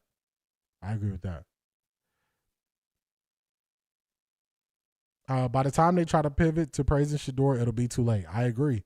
I agree with that. Mary Kay had to muck around and find out. This is her right here. Correct. Go. We didn't get to watch the last two practices of mini camp, just the first one, obviously. So can you kind of share how did Deshaun and Shedeur and Dylan look? Now you got all. We just couldn't get past the draft and get right on to back to the quarterback. Anybody got some Miles questions too while we're at it? I mean, hell. Mary Kay had to muck around and find out. She don't have pride. She's still gonna ask the questions. She doesn't care. OffThaRecordDee.com. Tap in. We got the muck around and find out merch there. The Todd Father is not going for it. Also, OffThaRecordDee.com. We got the Todd Father merch is there. Mary Kay has no pride, as I stated earlier. She's going to continue to ask these type of questions. She's going to continue to build the narrative. The time has passed, y'all. The time has passed for Mary Kay and her being in tune with what's happening now. So for a long time, people blindly just rode with the newspaper. When you rode with the newspaper, I used to be one of those people when I was younger. My great-grandfather read the newspaper. I would read the newspaper. That's when they controlled the whole story. The problem is there's this thing called the internet. And over the course of time, when people have an interest in a subject, the amount of information they consume about that subject is a whole lot higher than it was in the newspaper age. So in the newspaper age, you looked at a beat writer as understanding, insight in the locker room. Now, in the internet age, where you can pull receipts, you can determine if they actually know what they're talking about. You can actually watch the tapist film, the coach's film on games and see that they don't even watch the full games through. They have to pivot to stay in the game. She is still running the old playbook. She is running the 1995 Cleveland Browns playbook talking about quarterbacks. That's why, for me, unless we hear Mary Kay in a press conference, it's no reason for me to react to what Mary Kay says. The time has passed her by. Very similar to Tony Grossi. I did a little reacting to Tony Grossi because it's the offseason, but moving forward, I don't really have to go seek out Tony Grossi videos to what he's saying. When Tony Grossi put all that stock in a spiral pass, I was like, man, if you think you grade a quarterback by how good they are, if the ball is in the spiral, you are behind. So they are behind in times, and it's no point in giving them energy. It's going to be people to give them energy, and I would suggest go to the places where they give them energy. I'm not going to give them energy. How many times y'all want me to say I don't know what they're talking about? Can't keep saying it, y'all. Can't keep saying it. Let's see. DG had too many bad preferences last season. He will forever be a backup. That was already his projection. They don't deserve LeBron. Hey, they talk bad about LeBron forever. I heard someone say they picked them guys to mimic the guys that was in Colorado with Shedeur. Could be. I think if you want to have success from your quarterback, I think you put them in a position where they're the most comfortable with performing. In the most comfortable position where they can perform. Let me get this what Zedric just sent us.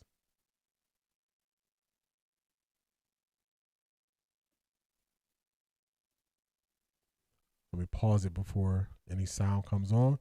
Then we're going to add these up that we're going to add on later. Let me pause it. All right, where we at?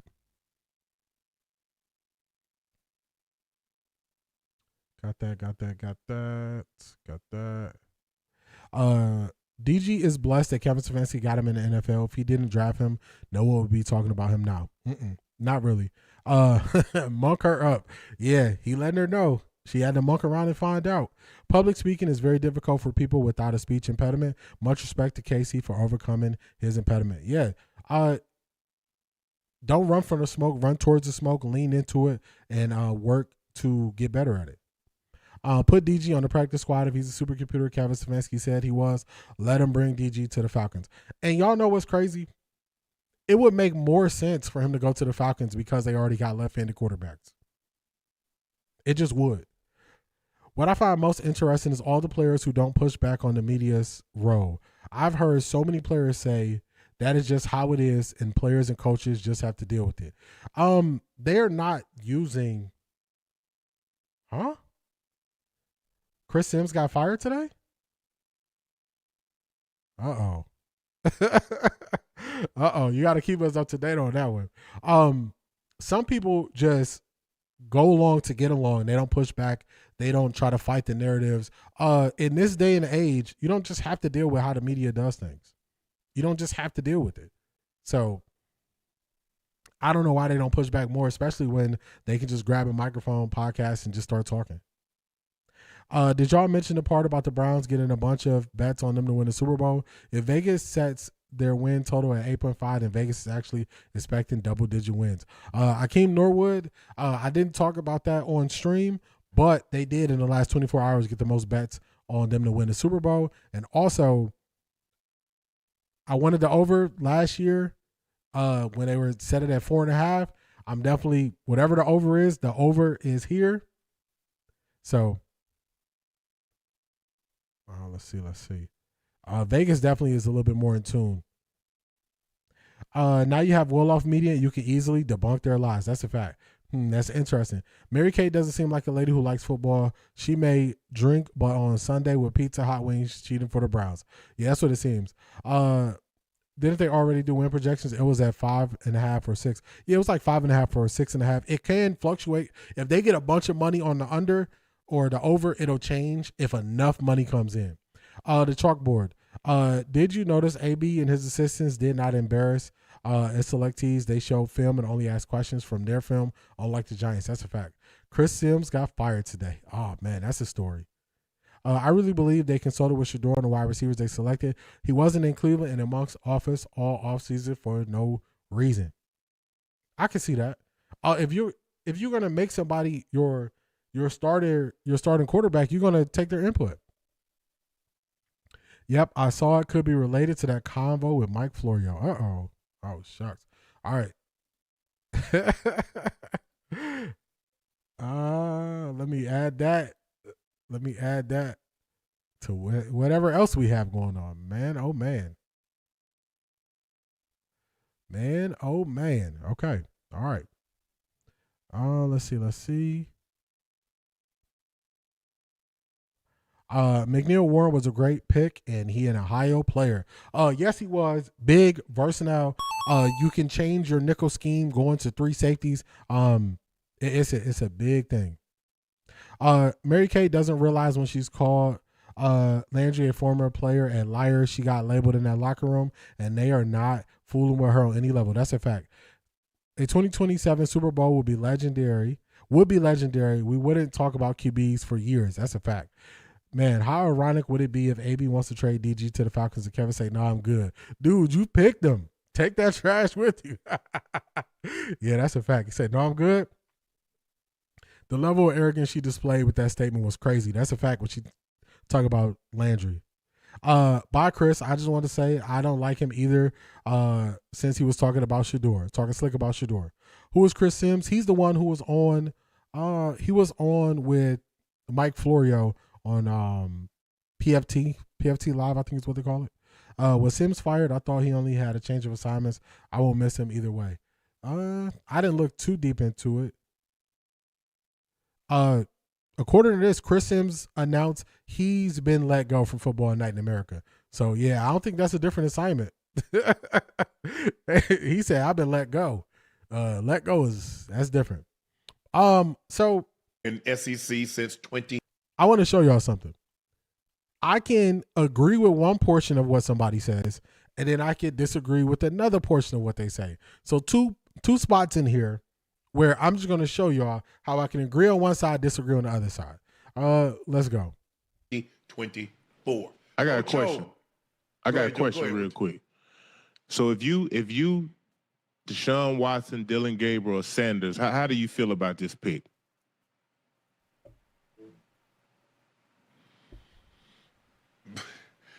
Look, they brought that guy. He a 6th-round pick.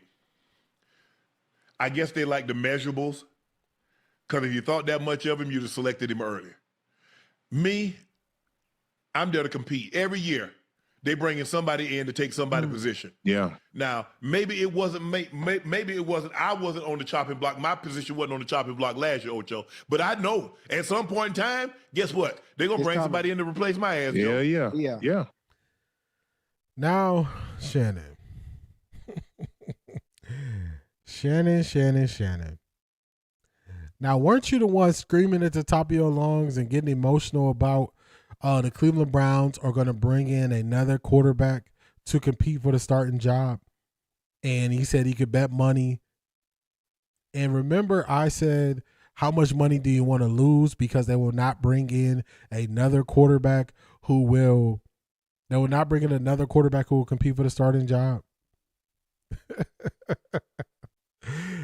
The portion I agree with is him saying that you got to compete every year. That portion I agree with. Then the rest of that, we didn't forget what you said. Now let's skip forward to Ocho, and whatever Ocho was talking about here don't really make sense. This is more along the lines of what Shanithia was talking about. Why do they just go along to get along? Let's see. Where's my timestamp at? It's about here. So Tomlin hired Kick Sims out of a job. Not mad at it. Not at all.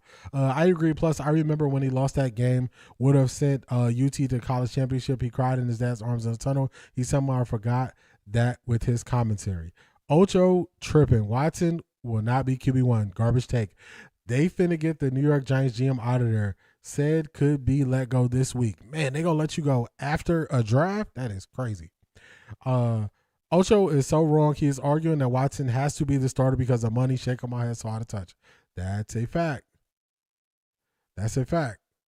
I'm not certain who that somebody is. But guess what? We got to try to let mofos out there when they kick it off. Yeah. Yeah. But You'll see when they come out. You'll see when they try it out there. Look, somebody going to leak it. It's going to be what we get.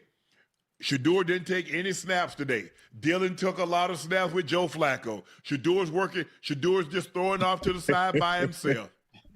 You know how this thing go. And the funny about they play right into the circus. The GM and the owner and the head coach play right into the circus. Because if you answer the question right away from the beginning, then you don't have to deal with the question no goddamn more. No, guess what, Ocho? If I answer that. Good thing Shannon pushed back on him here. Because he's saying if they come out and say Shedeur's the starter, they come out and say Deshaun Watson's the starter, it opens up a whole different can of worms. Ocho is tripping. When I tell y'all, just because somebody played in the football doesn't mean they have a true understanding. Here is an example. Ocho was very good as a football player. We have not seen that same level of success with him as an analyst. And I always tell y'all, a lot of these guys, where they mess up is they don't take being an analyst seriously. They miss out on basic details. They do very small amounts of research because they want the Cleveland Browns story. They don't look into it at all. So Unc is going to push back. What led you to this decision when you haven't seen any of them practice against each other with nobody out there going against live competition? You see, all you did was, see what you did, Ocho? You invited another question just by doing what you did. See how he did that, Ocho? Listen, see, that's how they walk you into a trap. But I rather that than having to hear the same question over and over and over and over until you answer who's going to be a week one starter. The Cleveland media is going to be what the Cleveland media is going to be regardless of what the Browns do. AB got up there and told them to their face what his plan was in the draft. They did not believe him. I'm going to pull receipts and show y'all. You cannot control the Cleveland media. Who going to stop Mary Kay from asking about quarterbacks? Who going to stop Mary Kay from asking about stuff when it's it's the wrong timing? We're in the middle of the draft. She asking about a voluntary camp that she didn't get to see practices from. You cannot control what the microphones do. They're going to ask the questions. That's not the part you have control over. You can control what information you give them and how you speak with them. You control what you can control.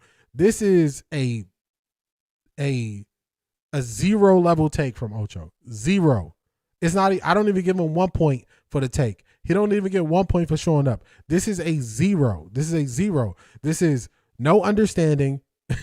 This is not looking at who he's talking about, which is the Cleveland media. It's a 0. And you know what's going to happen? You know what they're going to do?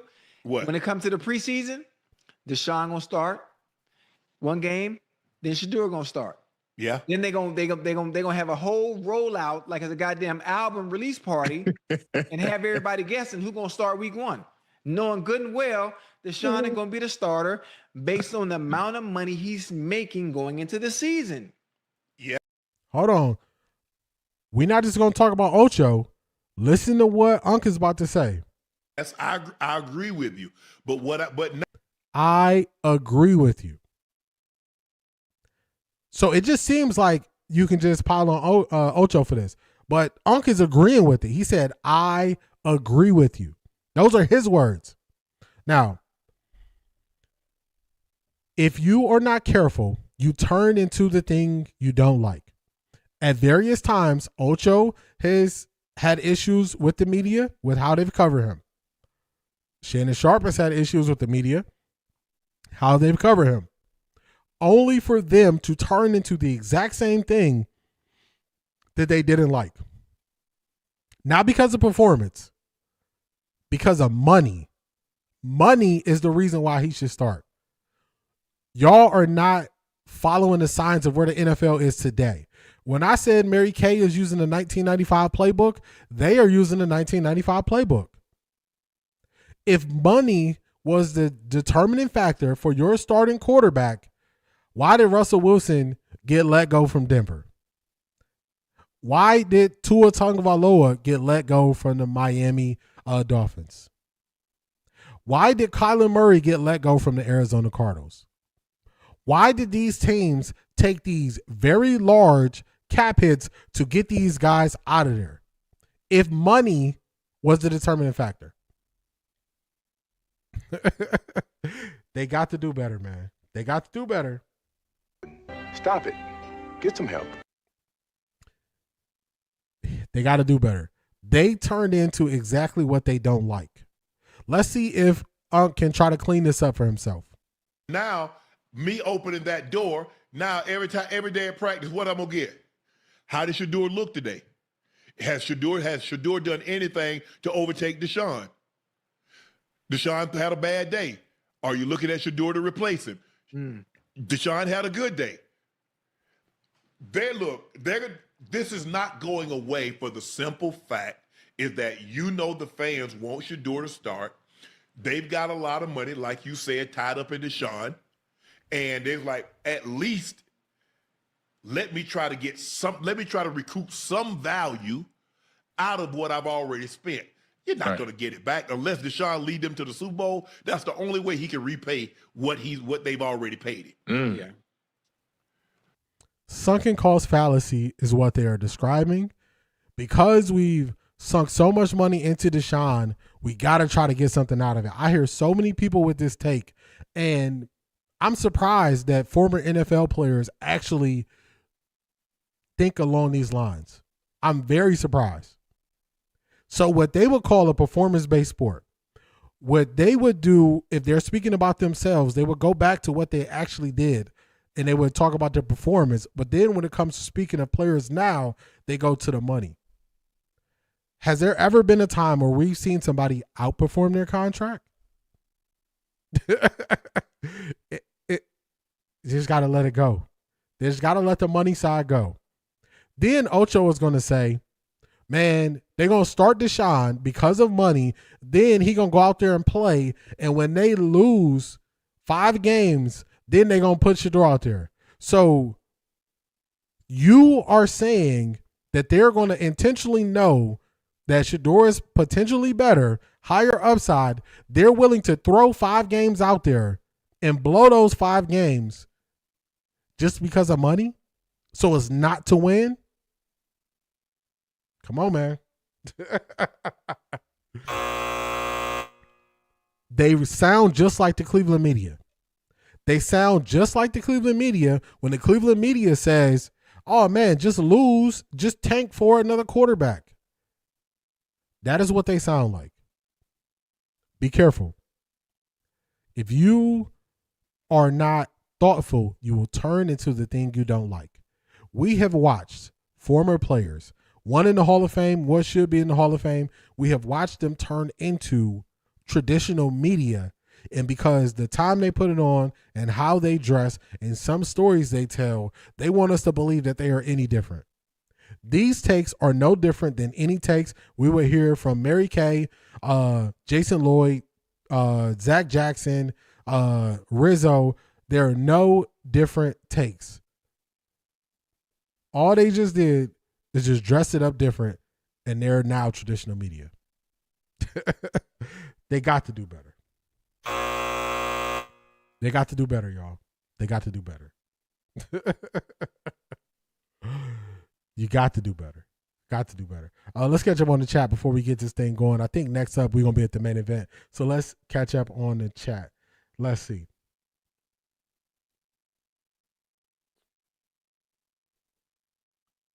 Ocho might have an inside track since he was talking to Dizelle last year. However, it don't make him right either, especially since his reason is money. That's a fact. All I can say about the QB room is what Brady said. Don't get hurt. Don't come out of the lineup because someone is hungrier and going to lock in and take your position if they think they can without you. That's a fact.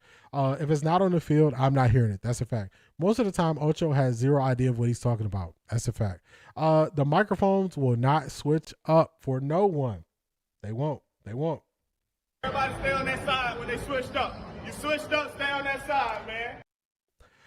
I really think a lot of vets think Watson will be QB1 simply because of money. That's their only reason. That's the only take they have. He might not anymore. Remember when he revealed his source accidentally? He might not tell him anything. Facts. After Ocho confirmed he had loose lips, Denzel probably not telling him anything anymore. That's a fact. Hi, Chris Sims. You were decent at UT. Vince Young came after you, and he won. Chris, you had Cedric Benson, but you did beat Aaron Rodgers at the Holiday Bowl. D, no participation points. That's a fact. I agree. Denzel isn't, but Judy could be. Old veteran talking points only based on salary. That's a fact. Shedeur money longer at this point. It's so funny hearing this. Why'd they act like the Broncos didn't eat that contract with Russell and the Seahawks, the Dolphins with Tua? Like, come on. Facts. I'm new here. Jets fan. Shedeur Algo bought me here. Shout out to you. Is that Jamel around the world? What's going on? Welcome in. Welcome in.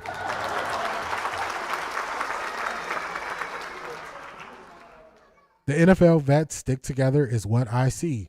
I call it groupthink. It doesn't take long for them to just go back to what they've been programmed to think and say.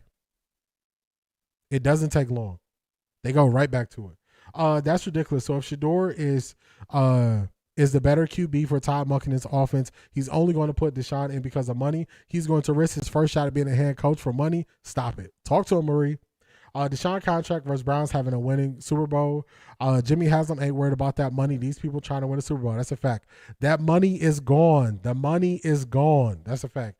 You cut these players because keeping these players will take away from the chemistry and hurt the team. The money is gone for sure. Andrew Berry is a magician. Both DG and Deshaun Watson will be gone. Deshaun doesn't bring in a single dollar in revenue. Shedeur does. Playing him because of lost money makes no sense. That's a fact.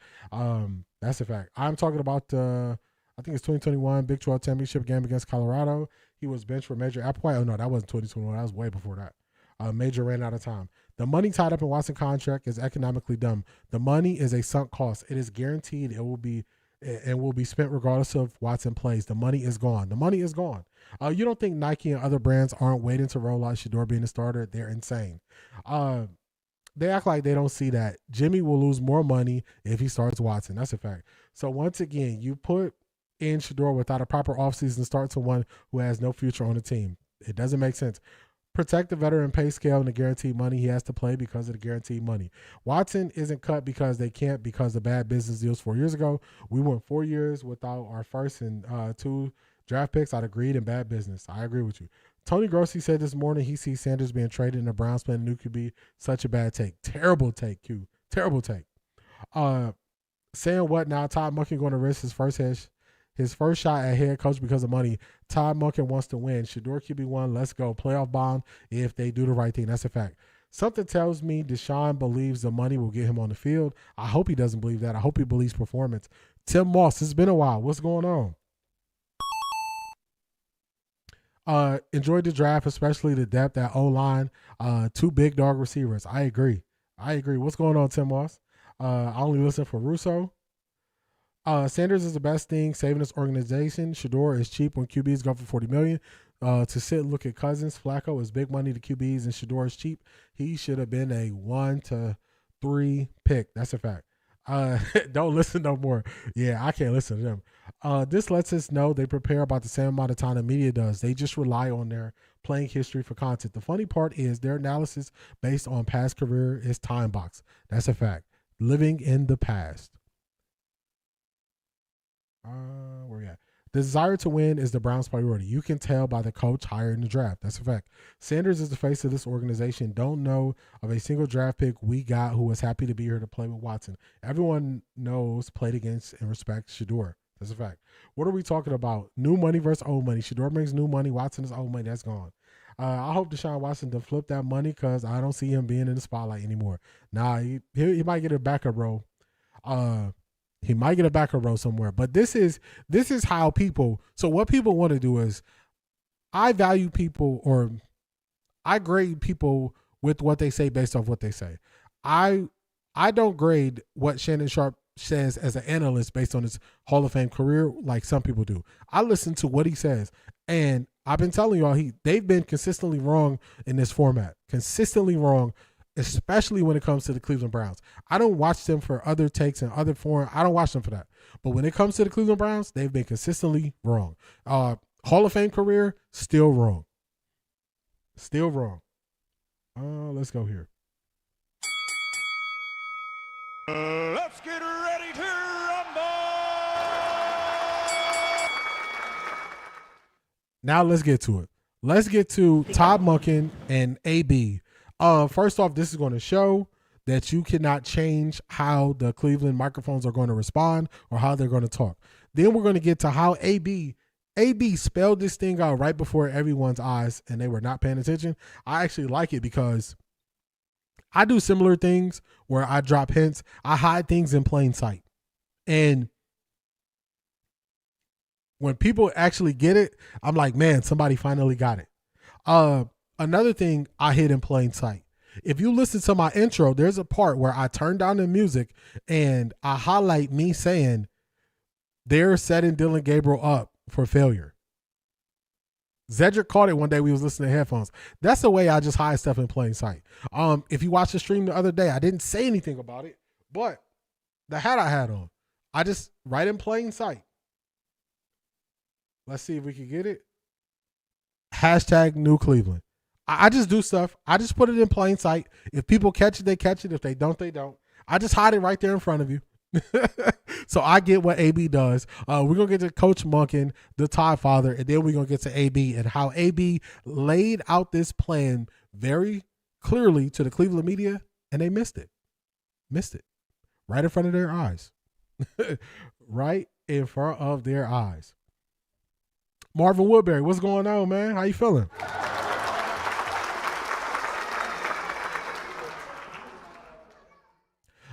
They are not Browns fans, so there we have it. That's a fact. They're not paying attention. They are not paying attention. They're not paying attention. They're not locked in on the Browns, so they get it wrong so often. And also last year, Shannon Sharp said he relies on reports from Mary Kay. And I was like, What? Bro, what are you talking about, man? I said, man, I know you're going to be wrong if you're relying on Mary Kay. I know you're going to be wrong. They were wrong even when they were watching the games. Watching the games. That's a fact, Cedric. That's a fact. Do you think Prime would do like LeBron and cut friendships off of when his alleged friends are willing to throw his son under the bus for views?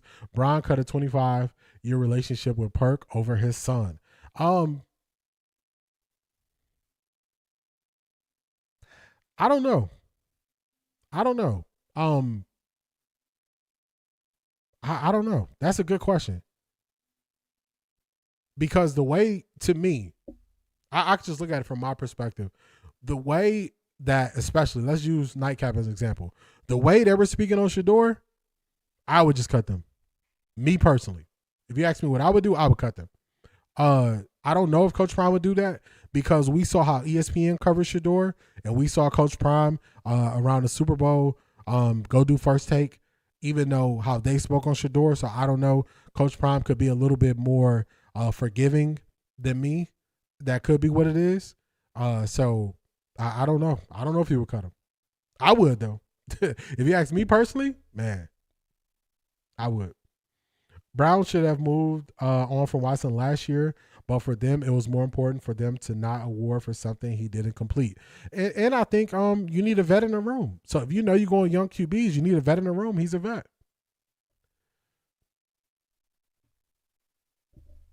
He is a vet. Let's see. Watson is incapable of playing 17 games, and if he tries, his career will probably end there, or he'll be on IR the rest of his career. Browns will make a bad investment in him, won't do it again. Yeah, it doesn't make sense.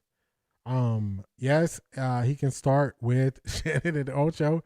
He gave her props. Arjizzle, I'm not making it up. He gave Mary Kay props last year. I did look at the rectangular on your cap, but I was unable to read it. Dang. I thought it was more clear.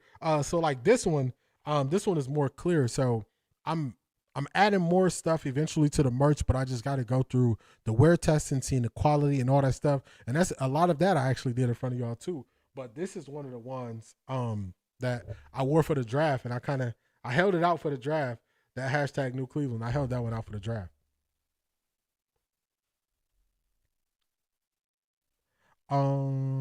Next place, Watson goes another dysfunctional organization, Jets, Cards, Miami, New Orleans. Watch, he will not make a team that competes like Seattle or the 49ers. Nah. It's the Browns now. I hadn't really followed the team in a long time. Pre-Kaepernick, I love following players and being attached to a team. I feel like he may have already done that with Shedeur. If you notice, he hasn't been on that show in a long time, and when Nightcap was at Radio Row, Prime did not do that show. Watson is cool, but do you want the organization's franchise leader to have his social media tag forgiven or not? Hey, diddle, is that a Nike campaign? Y'all, the fans, will be brutal. Yeah. I don't know if people remember the reception they had for Deshaun Watson when he played. It was not pretty. One of the things they did was when he popped his Achilles, they cheered. So if you're looking at the fans' reception to him, you got to go back and see it in real time. It was not pretty. Craig said it was clear on my end. Glad you saw that. Shout out to Black Pearl. Says she liked the hat. Black Pearl, I'm working. We're going to add more merch for sure. I remember Shannon speaking highly of Mary Kay. Yes, I was like, you tripping. The 2027 mock drafts don't even have the Browns taking a QB. I wonder why, yet they still have them in the top 10. Yeah, I don't understand that. D, he did. Shannon says she knows everything that is going on with the team, and if she says it, it's true. I was like, oh, man, I remember that, and I was like, going outside. Last year, Shannon Sharp said if Mary Kay says it, you can believe it because she has the inside track. Shannon, is that still true? Is that still true? That's very lazy of him. I agree. In my opinion, the temperature has changed with some. I remember First Take, his lukewarm reaction to Cam and RC. I think he's reevaluating relationships with Riddick and Sharp. Andrew Berry, Jesse Jackson, Harold Washington, Mary McLeod Bethune, the founder of Bethune-Cookman, and Harriet Tubman are so proud of you. Let's go. Let's get to the Todd Father, y'all. The first question. Acquisition of Taylen Green, and what can he do for you guys? What does he add to your quarterback room? The very first question is about Taylen Green and the quarterback from who? You guessed it, Mary Kay. Mary Kay. You can't control what Mary Kay says. She only care about quarterbacks. D, thanks for reading that as a take and not a joke. Oh, no. Because I remember how I went. I remember how I went in real time with Deshaun. Shannon been drinking the Kool-Aid again. He's been drinking something. First question, Taylen Green.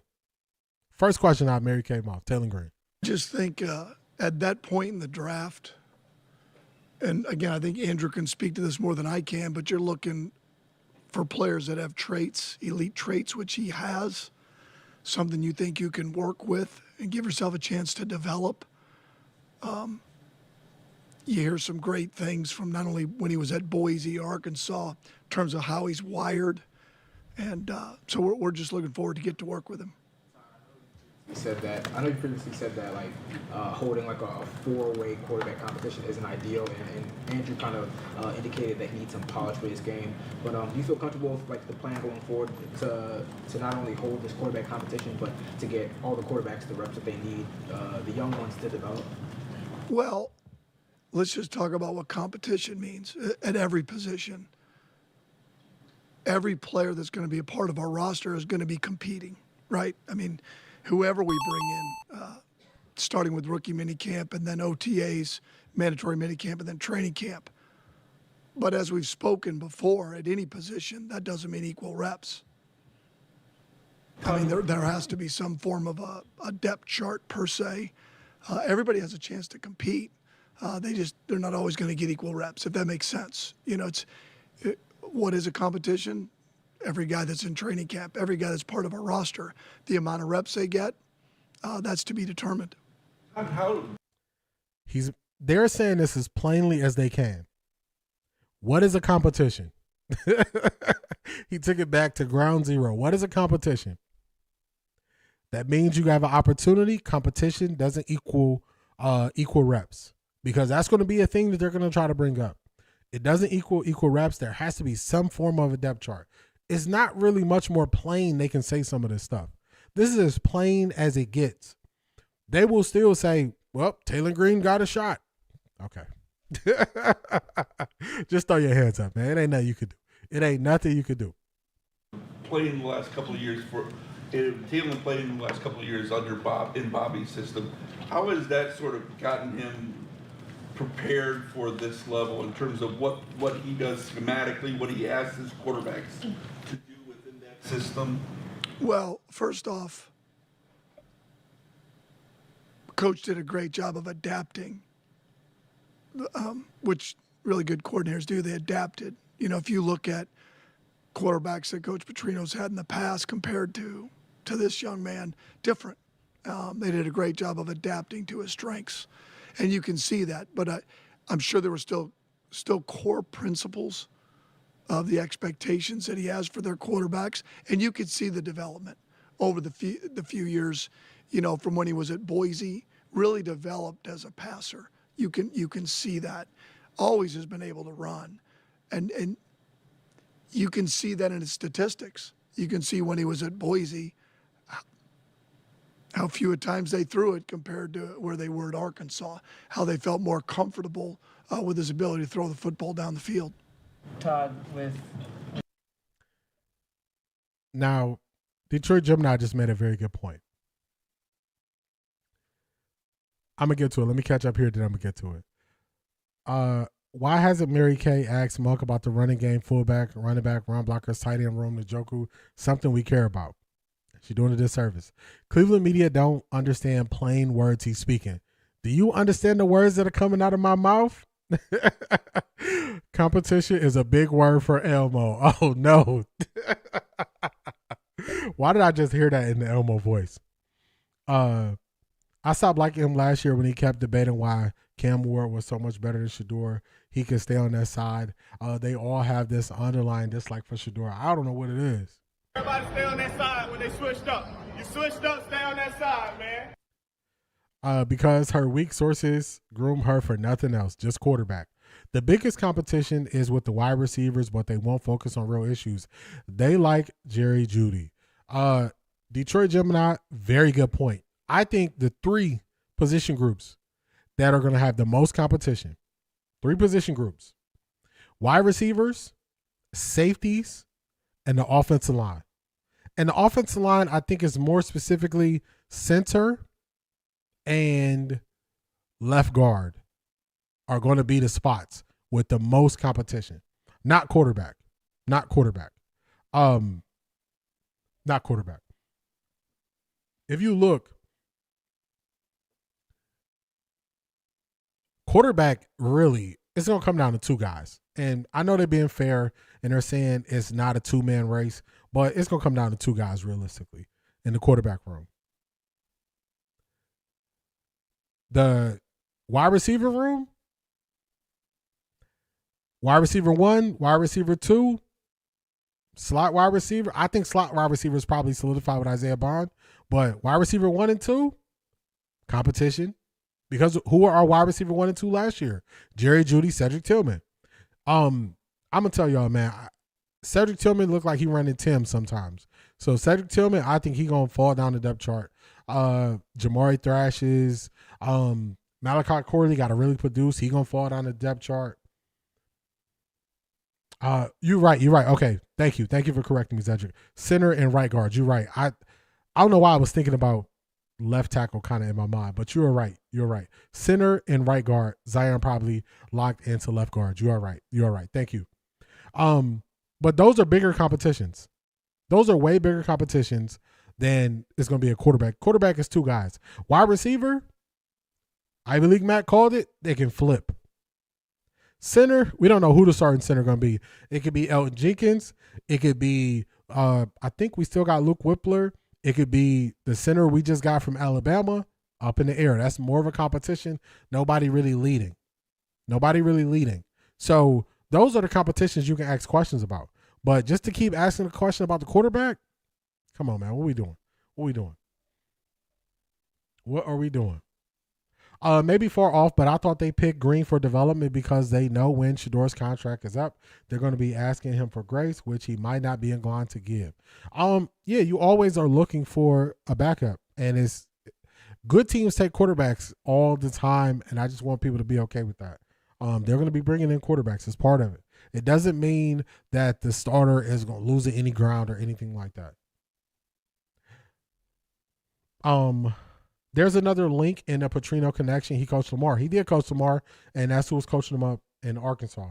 They're saying he's a runner.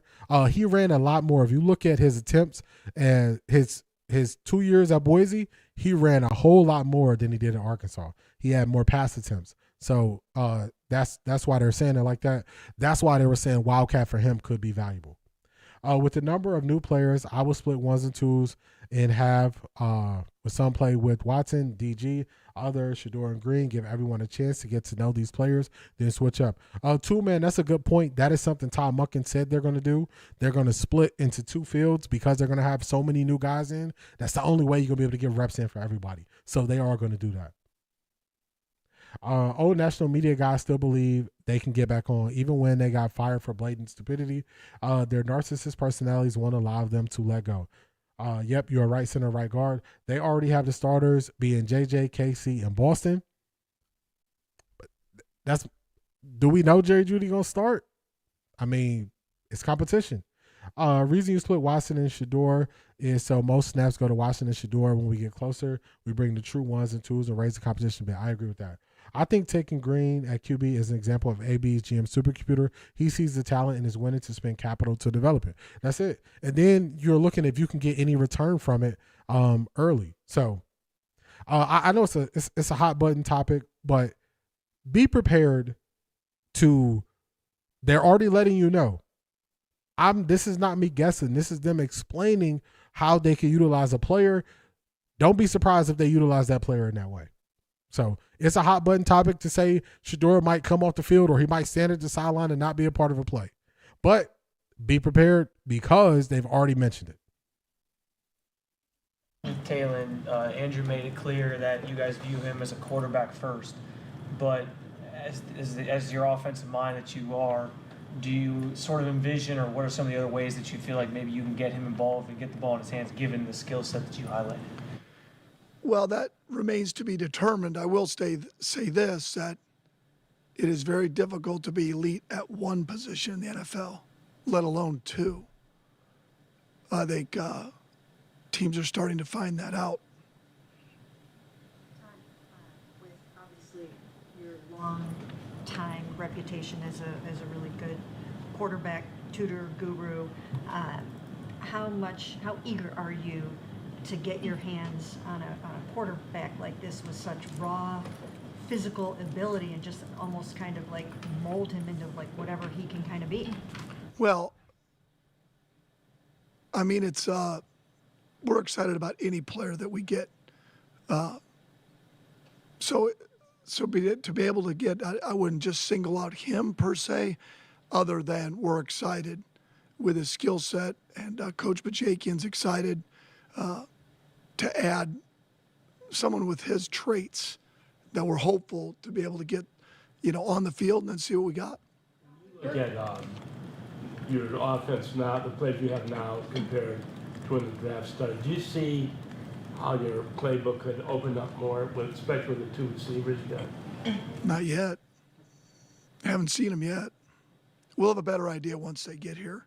Am I excited? Yes, I'm excited about the work that Andrew has done thus far. We have another pick left in his staff. I think it's been a great draft. But what matters is now once they get here, and then how we develop them and how we put them in the right places to let their talent shine. Your approach specifically to player development across the. All right, so I think I found it. Let me just move forward slightly so y'all get an idea of what I'm speaking about. I think it's around here.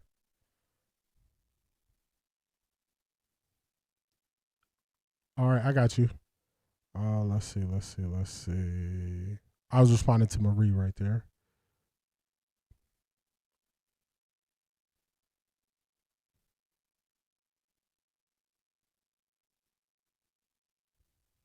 It's around here.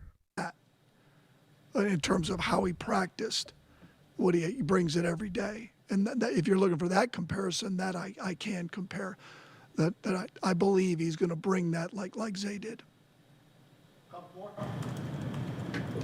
Maybe not. Could you see Taylen getting like a, I know we're putting the cart before the horse maybe a little bit, but with somebody that has that kind of, he's rushed for 35 touchdowns, whatnot, could you put a package in at some point during the season and try to utilize some of that raw athletic ability that he has for converting a fourth down? Or I think there's. The question is low, so I'll repeat it for y'all because this is what we were speaking about earlier.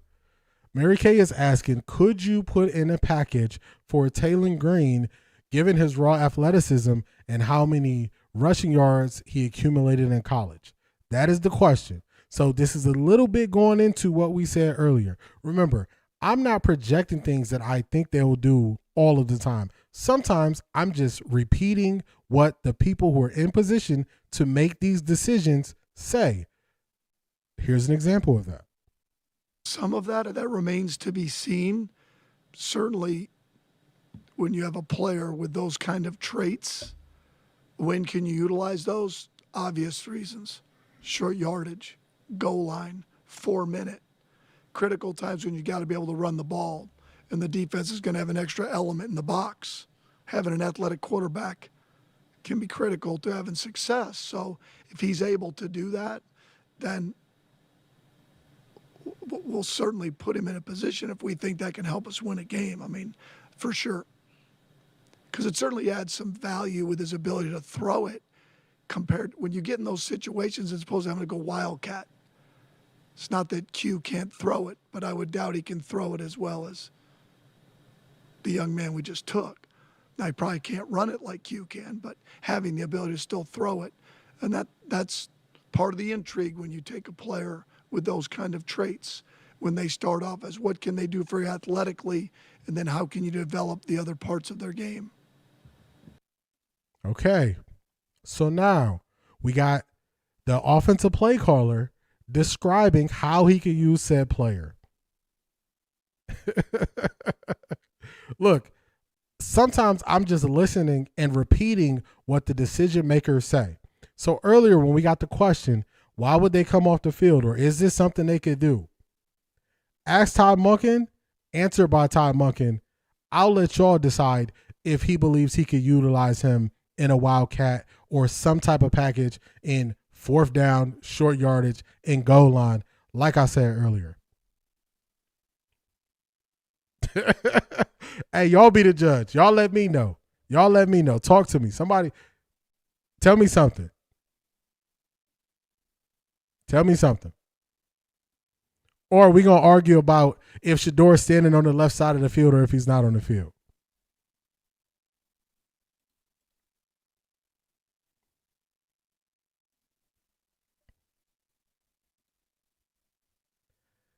If you haven't seen something or if you haven't looked into something, just wait.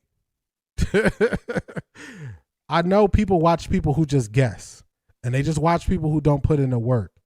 But I'll tell y'all something about me. I'm not here just guessing when I'm telling y'all certain things. I'm not just here guessing, y'all. I'm not just here guessing. If you got an issue, take it up with Todd Monken, the offensive play caller.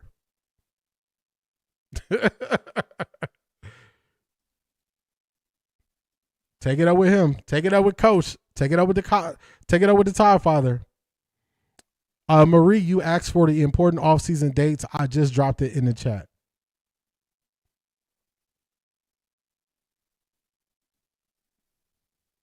I just dropped it in the chat for you, Marie.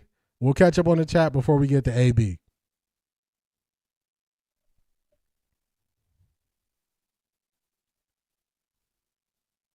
All right, here we go. I thought the wide receiver starters would be Judy, KC, and Bond, with Boston as a third, if anybody slips up. The NFL posted Brown's future is bright with the young offensive players, and in the first square had Shedeur. The competition is over. The NFL is moving toward marketing their stars. Talk to him. Talk to him. D just getting here. Told you last week, Judy going to disappear like Flacco in the middle of the night. I'll help him pack. Ivy League Mac. Andrew is bona fide. He picked up some killers. Hey, I got no problems getting you props when you're right. What's going on, 13 Pro Kyle?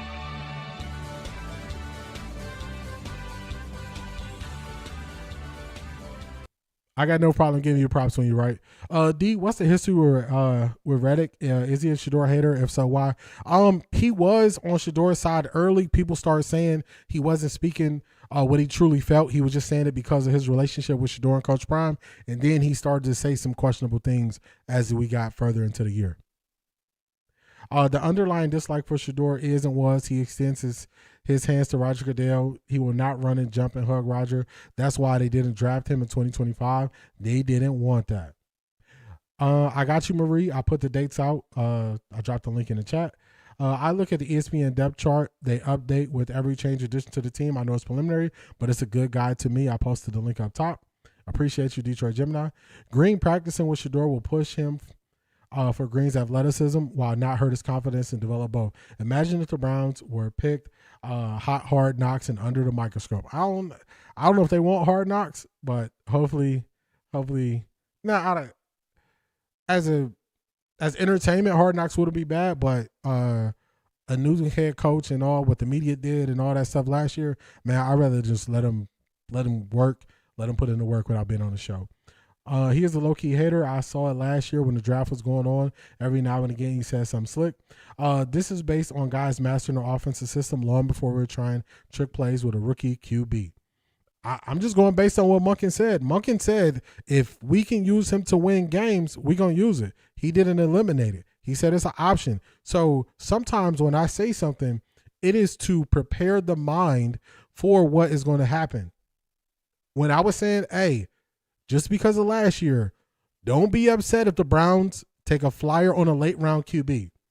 I'm not saying that to stir controversy or anything like that. I'm saying that so people don't flip out when they take a late round QB. Now, that part was me projecting what other teams do. This is straight from the horse's mouth. This is straight from him. This is straight from him going in depth to how he can use them, the differences in the Wildcat. That's straight from him. So I'm not going to say that I have more control over Todd Monken and how he uses the player in the offense. I'm just going to pull the receipts and show you. He said it. So you would have to just, you got to argue it. You got to argue with the Todd Father. I honestly believe AB when he says JJ is staying. He won't leave until his contract is over. I don't think he is lying about Jerry Jeudy. He is too empathetic about it. Sometimes you will have to throw a gadget play to get the 4th and short game on the line. That's all it is. Like nobody is saying, nobody is saying take him off the field 30% of the, take the starting quarterback onto it 30% of the time. No, it's an extra layer. Football is about you getting the upper hand and keeping the defense guessing when you're on offense, and you throw in wrinkles to do that. That's a basic fact in football of what happens, what the offense is trying to do.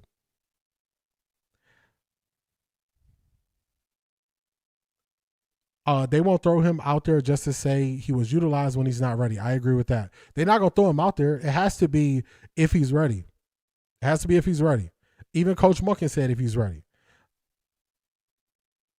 Anyone asking the question, who's going to hold the snaps for the kicker? Nobody. But funny enough, in Cleveland, that was a story like 3 seasons ago. Unfortunately, I believe Jerry Jeudy will be there, but I know he won't be clapping his hands and faces this year, or he will see the bench. I agree with that.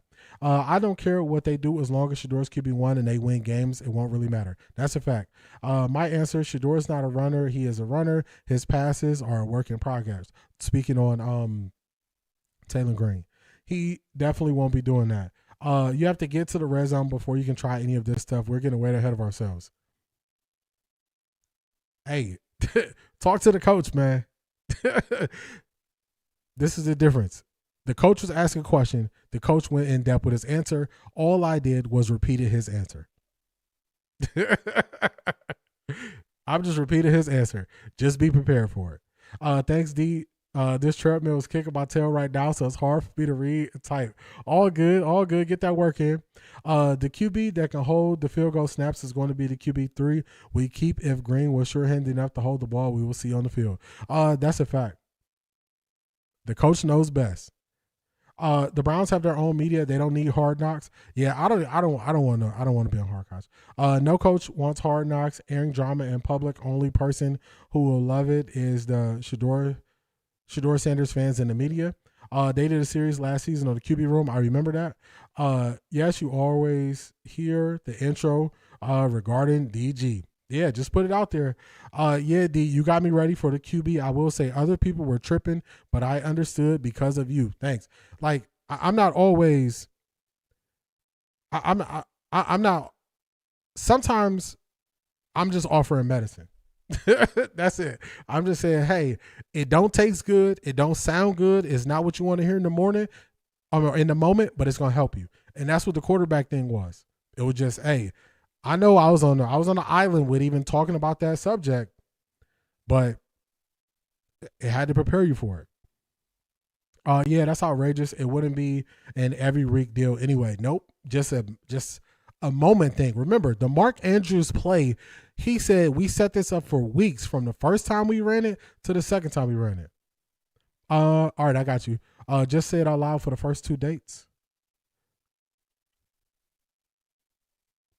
So this is the first dates that you want to know, Marie.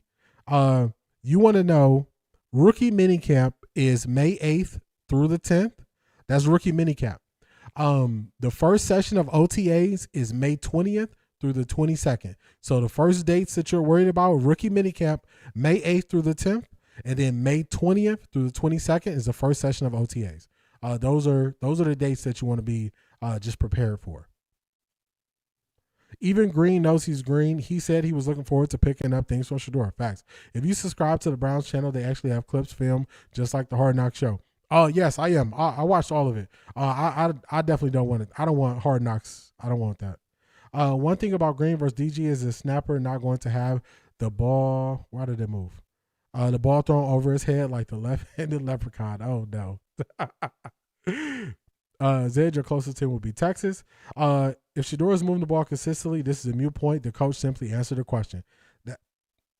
Keith, talk to him.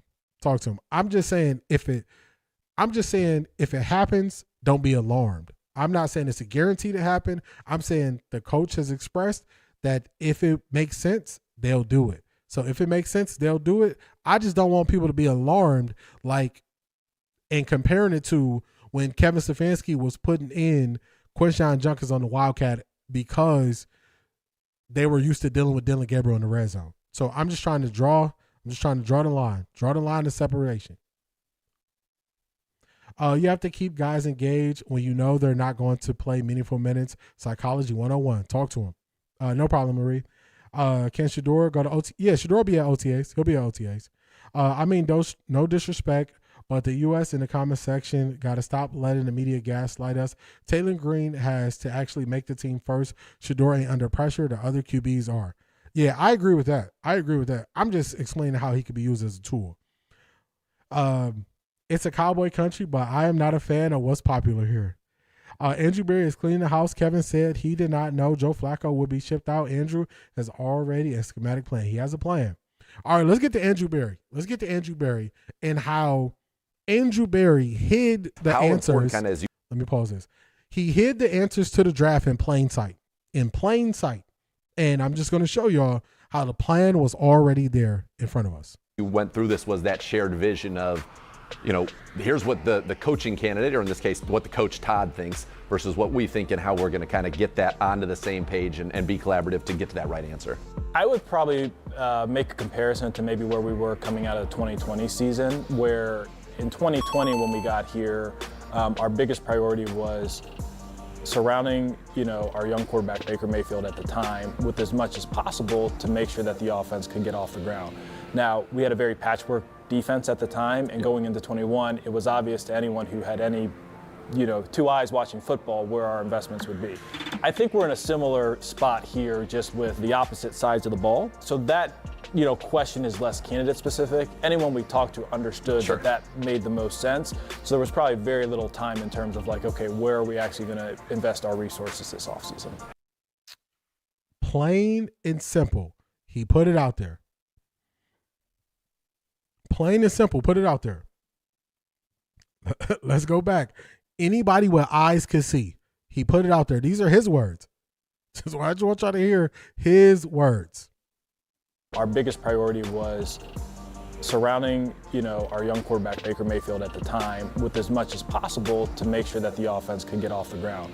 Now, we had a very patchwork defense at the time, and going into 21, it was obvious to anyone who had any two eyes watching football where our investments would be. I think we're in a similar spot here, just with the opposite sides of the ball. So that AB said this. He didn't hide it. This is the plan. Anybody with two eyes to see football can see it. It's just the opposite of what we did last time. Last time we had to go all in on defense. This time we got to go all in on offense, and let's show you what they did. Let's show you what they did during that time. Okay, now, this is the draft he's speaking of. Let's just look at it. They go defense, wide receiver, offensive tackle, defense, flyer pick in the 6th round. What did they do this year? Offense, safety, defense. Offense, linebacker, offense. He just put it out there plain to see. He just put it out there. He hid it in plain sight, and he knew people wouldn't pay attention enough, i.e. Cleveland media, wouldn't pay enough attention to realize I'm spelling this out for you. Y'all asking me who I'm taking at 6. Y'all asking me who I'm taking here. Y'all asking me who I'm taking there. He spelled it out for you. He hid it in plain sight. Plain sight, y'all. Let's go to the next clip. When you talk about rebuilding the offensive line, would you think you would lean more young versus a veteran as far as tackles wise? Not necessarily, Scott. I guess thinking about the offensive line, I actually think what Chicago and what Ryan Poles did last year is a really nice model. If you think about it, they did a combination of internal development, veteran additions, and draft, right? You had Darnell Wright, who he really came into his own at right tackle this past year. They traded for Joe Thuney. They traded for Jonah Jackson. They signed Dahlman in free agency, and they drafted Ozzie Dean Trapilo in the second round. So it's a nice mixture of like youth and experience, and I think that, you know, we would look to take a similar approach if the player markets line up for us. He spelled it out for you. Look at what the Chicago Bears did last year. We'll probably do something similar along those lines. Internal development, get us some veterans, and using the draft. He hid it in plain sight. He hid it in plain sight. He didn't say, oh, everybody, oh, he's so secretive. You never know what he's going to do. Okay, I'll just tell you. You won't believe me anyway. You won't believe me anyway. I remember very, very vividly when we played these videos. I remember when we played the first video, and I'm like, man, they went heavy. They went heavy defense. Now they're going to go heavy offense. I remember, I believe it was Detroit Gemini saying, oh, I like him saying they're going to do something similar to Chicago because look what happened with Chicago. They turned it around. It's directly in front of us the entire time. This is not guessing. This is not speculation. This is me listening to the decision maker and just repeating what they say. I listened to the decision maker about potentially using Taylen Green in the Wildcat in short yardage. I repeated what he said. I listened to AB. All the people who were saying, take the best defensive player with the 6th pick. Trade back, get another defensive player. If y'all notice, did y'all hear me talk a lot about them taking a defensive player at 6? I just kept saying, I don't think that's what they're going to do. I don't think they're going to do that. I didn't go in depth. It's right here. It was here the whole time. It was here the entire time. Entire time. Now y'all see why AB he had that smirk over the weekend. He's looking like, I told y'all my plan. Y'all knew so much that y'all just missed my whole plan. Now they sitting there shocked and surprised. They don't know how to explain it. Man, I'm really surprised. The Browns kind of doubled down on offensive line. You know, they took a late round quarterback. They doubled down on receiver. It's right there, y'all. It's right there.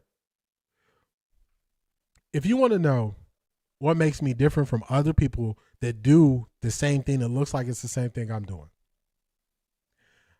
the thing I do the least is speculate. The very least is speculate. That's what I do the least amount of, y'all, is speculate. The thing I do the most is listen. I listen. If Andrew Berry has an interview, I'll be doing other things, or a press conference, I'll listen to it once. And I'm just listening to it without watching it. I'll kind of have an idea of some points that I heard that I want to remember. I'll watch it the next time to see if it's anything that changes how I see it. When I see facial expressions change or I see body movement change.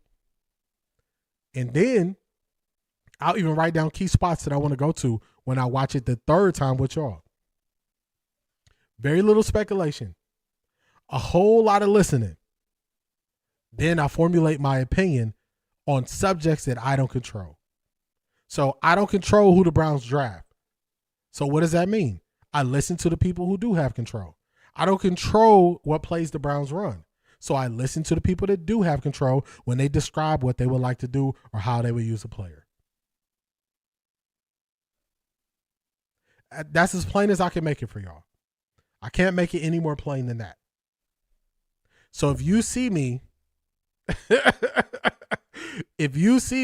standing firm on a stance, most people will just say, that's your stance. In most cases, I'm standing firm because this is what the decision maker told you they was going to do. That's it. Ta-da. Let's get to AB over the weekend, y'all. Let's get to AB over the weekend. Talk your talk, right. AB. Obviously, the weekend is not complete, but we've got a little bit of a break, or really a long break here before, our last pick and then the undrafted free agency process. We're really pleased with at least where we sit, as we head into the 6th round. We expect by the end of the weekend we'll be able to add, 10 rookies that we're really excited about, as well as, 2 future 4th round picks in the 27 draft.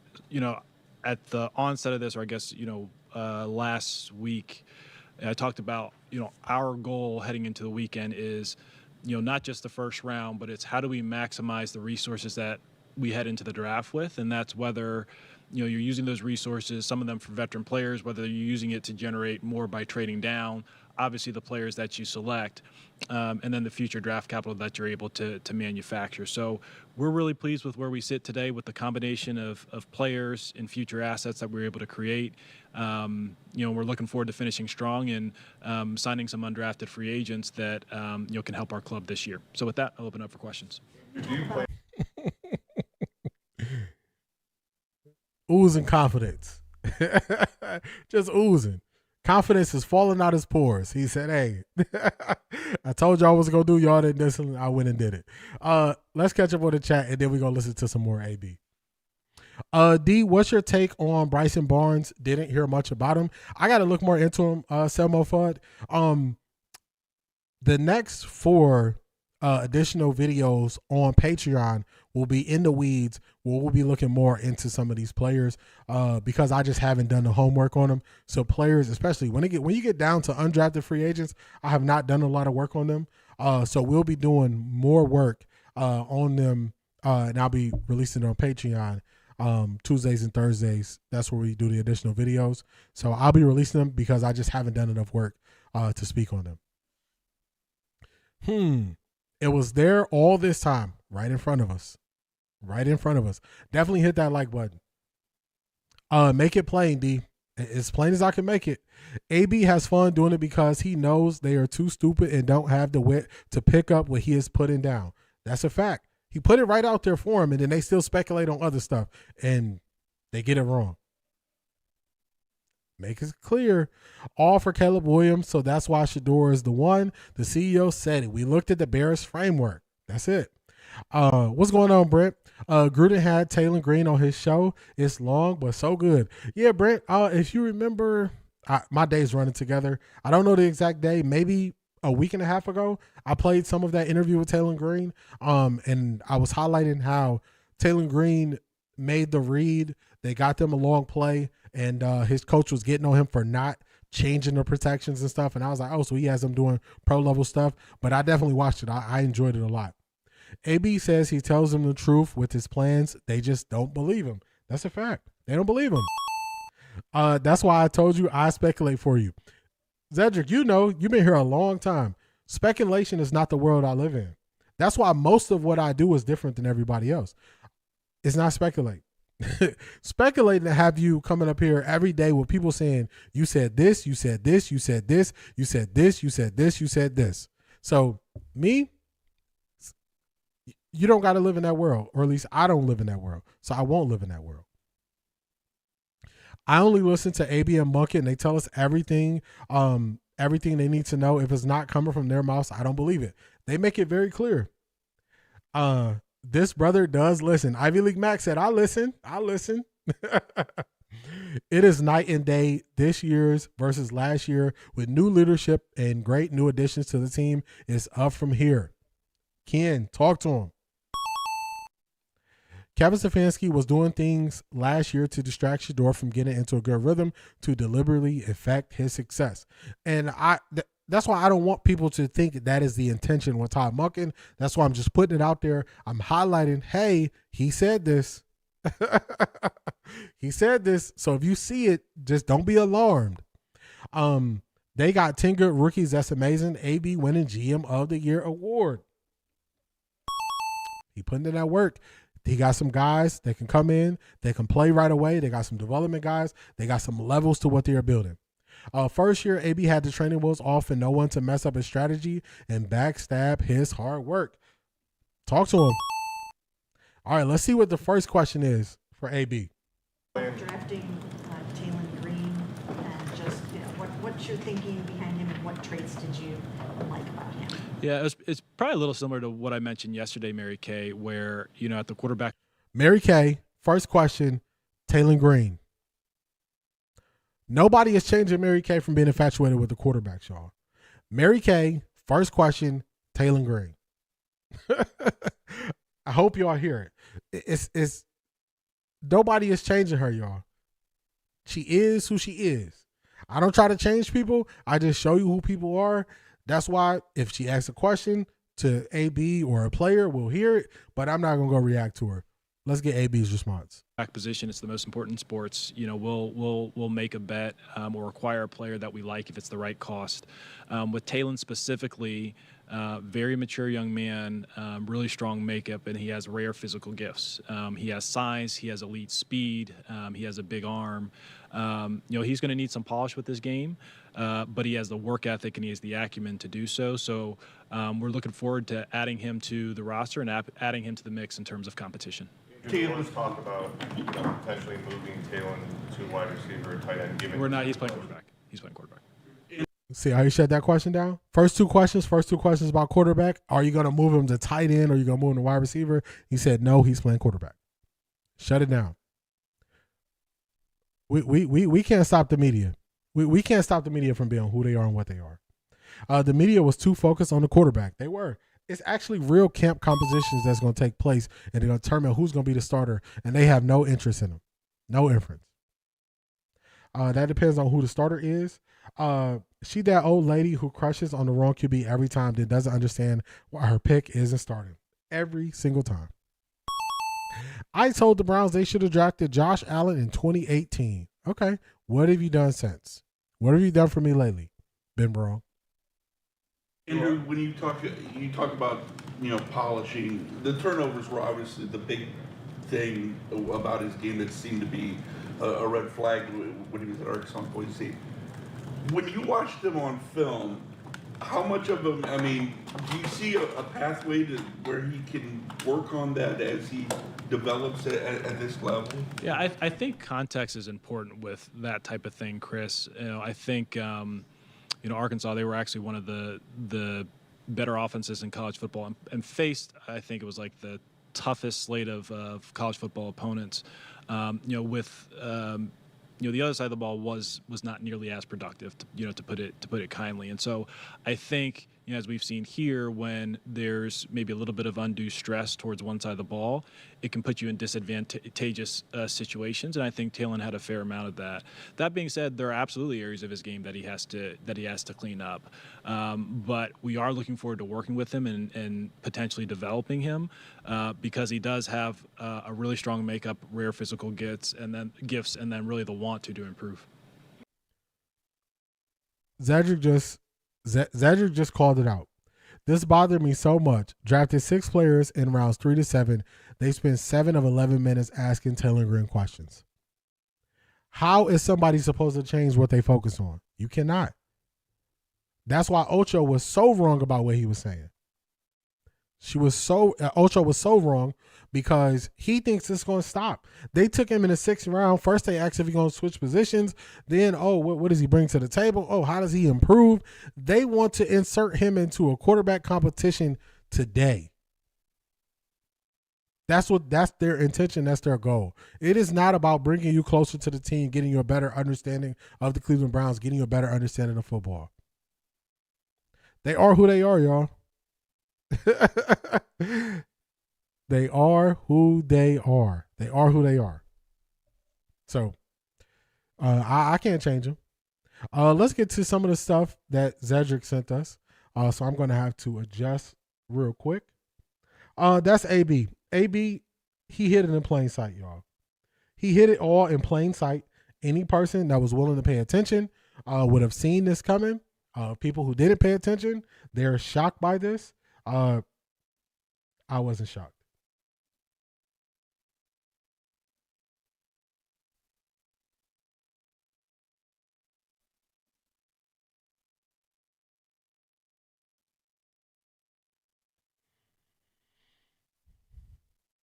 Okay.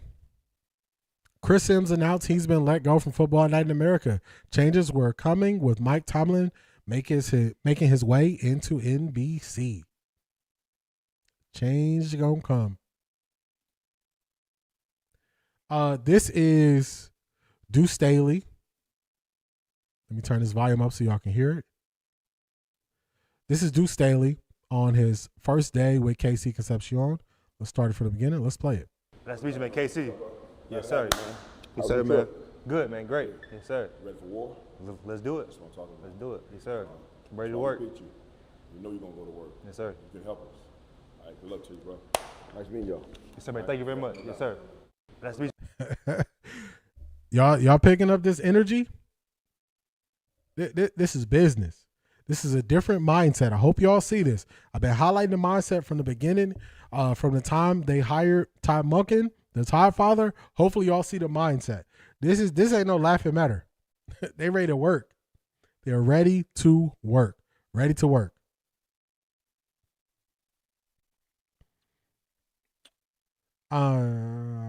Josh hasn't won any Super Bowls. That's what she hang her hat on, though, Detroit Gemini. Mary Kay, the ultimate DEA hire. Who she kin to, who she know. I think she just got in the game when there was nobody there. I hate how they're going to use him to get their narratives off. You can already see the writing on the wall with that. Messi K translation of what AB Green will be competing with Shedeur because he has special traits that Shedeur doesn't have, to keep an eye out for that. That's exactly what she's going to say. Mary Kay thinks she the quarterback question whisperer, for real. And no matter how many quarterback questions you ask, she still don't understand. Browns 2016 would have broken Josh Allen, not develop him at all like they did to Baker, Hughes, and Byrne. That's a fact. They show you who they are the first time. Hi, Mary Kay. This is from Dr. Maya Angelou, a civil rights activist. Y'all know I played her a lot. Let's see. Let me do something real quick. Let's multitask here. It's one of my favorite clips, actually, to play during motivation.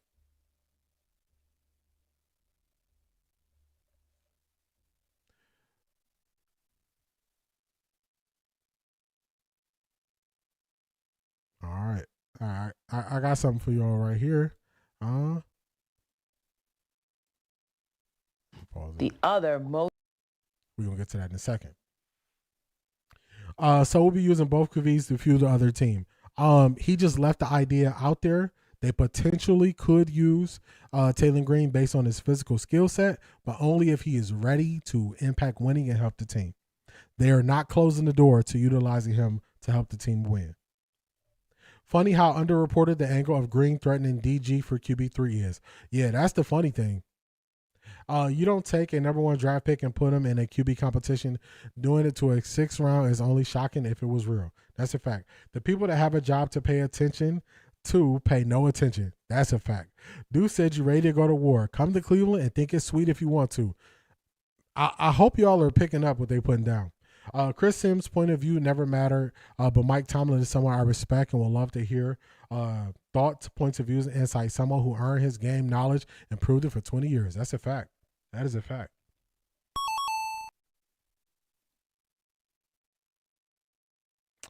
This is Emory Hunt. Let me make sure the sound is on. This is Emory Hunt.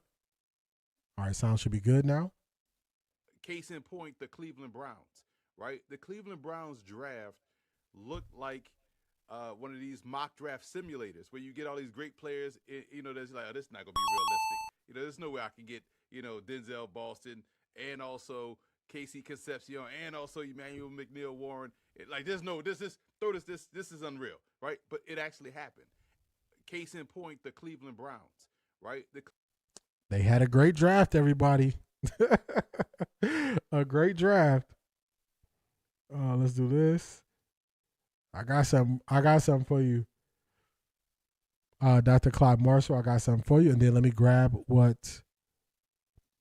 me play this, and then I'm going to grab what's more for a second. Most important lesson.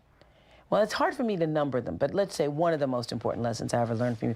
And I still am, I think I know the lesson, and then I'll walk into a situation and think that's that same lesson. And that is, when people show you who they are, believe them. Yes.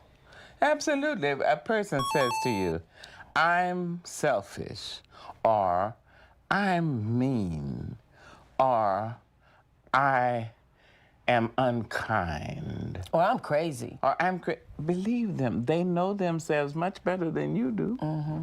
But no, more often than not, those of us who don't trust life say, don't say a thing like that. You're not really crazy.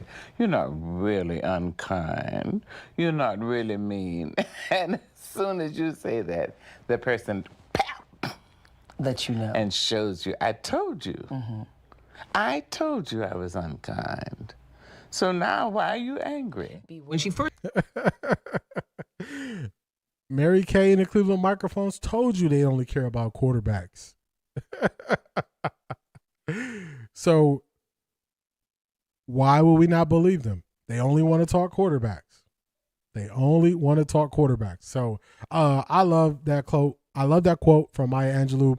Somebody showed you who they are. Believe them. Believe them. All right, let me switch it up. Let me get to what Selma Fuzz sent us before we wrap this thing up. All right, let's see what they're talking about.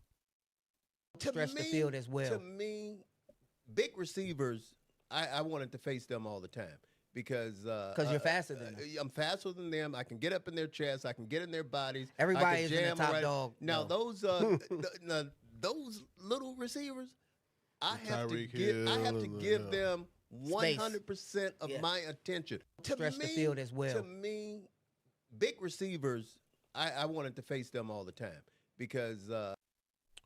Shout out to Hanford Dixon, showing the importance and the value of a smaller receiver.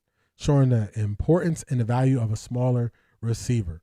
Hopefully you all enjoyed this thing. We are watching young men. Zedric said, not yet, not yet. All right, let's see what Zedric got for us before we tap out. What you got for us here? What you got for us?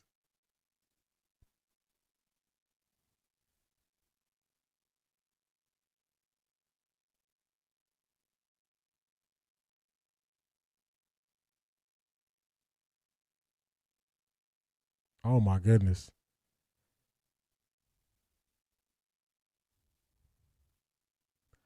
Man, oh man. Just quickly on this. The gambling thing, man, the gambling thing is something else. Sources, Texas Tech transfer quarterback Brendan Sorsby is checking into a residential treatment program for gambling addiction. He's under NCAA investigation in the wake of discovery of Sorsby making thousands of bets via a gambling app. Man, oh man. You was not lying when you said it's crazy. That is crazy. Man, oh man. Man, oh man. That's something else. Something else right there. Something else. Hopefully y'all see. Sometimes, even if the delivery is a certain way, even if my viewpoints are a certain way, want people to know that I'm giving you insight to the game. I'm helping you be prepared to block out the noise, and I'm putting a mirror up to the media to just show you how little value it has moving forward in sports, the old media. So hopefully y'all get that when you watch and you tune in for an entire stream. Hopefully you get that. Shout out to each and every one of y'all. Shout out to everybody who tapped in on offtherecordDee.com and checked out the merch. Hopefully y'all enjoyed another stream. This has been great. We are watching these young men achieve their lifelong dreams so far. We are also watching the Browns come together, built on a different mentality, a different mindset. As Shedeur said, a new energy. So just know it's positivity this way. It's positivity this way. Moving forward with the Browns, hopefully y'all seeing it. They are making it as clear as they can make it. They can't make it more plain. Zedric said, make it plain for them. They can't make it more plain. It's plain. The people who want to see it and want to see the change, they will see it. The people who don't want to see it and want to focus on the old, they will focus on the old. Enjoy the next couple of days. Patreon, I'll put some videos together for y'all. We're going to be in the weeds a lot, checking out these new players. So shout out to each and every one of y'all. We'll be back at this thing on Wednesday. Was he betting on his team? One of the things that he was betting on, he was a freshman at Indiana, and he was betting on Indiana. So yes, Shanitia, he did allegedly put some bets on his own team. He put some bets on his own team. So it's a crazy world out here. Crazy world. D, thanks again. Good show again. Love talking sports. And Eden, new legacy foreman. Hey, it's a new day. Hashtag NEWCLEVELAND. OffThaRecordDee.com is now live. I will see y'all in a couple of days. Peace, everybody.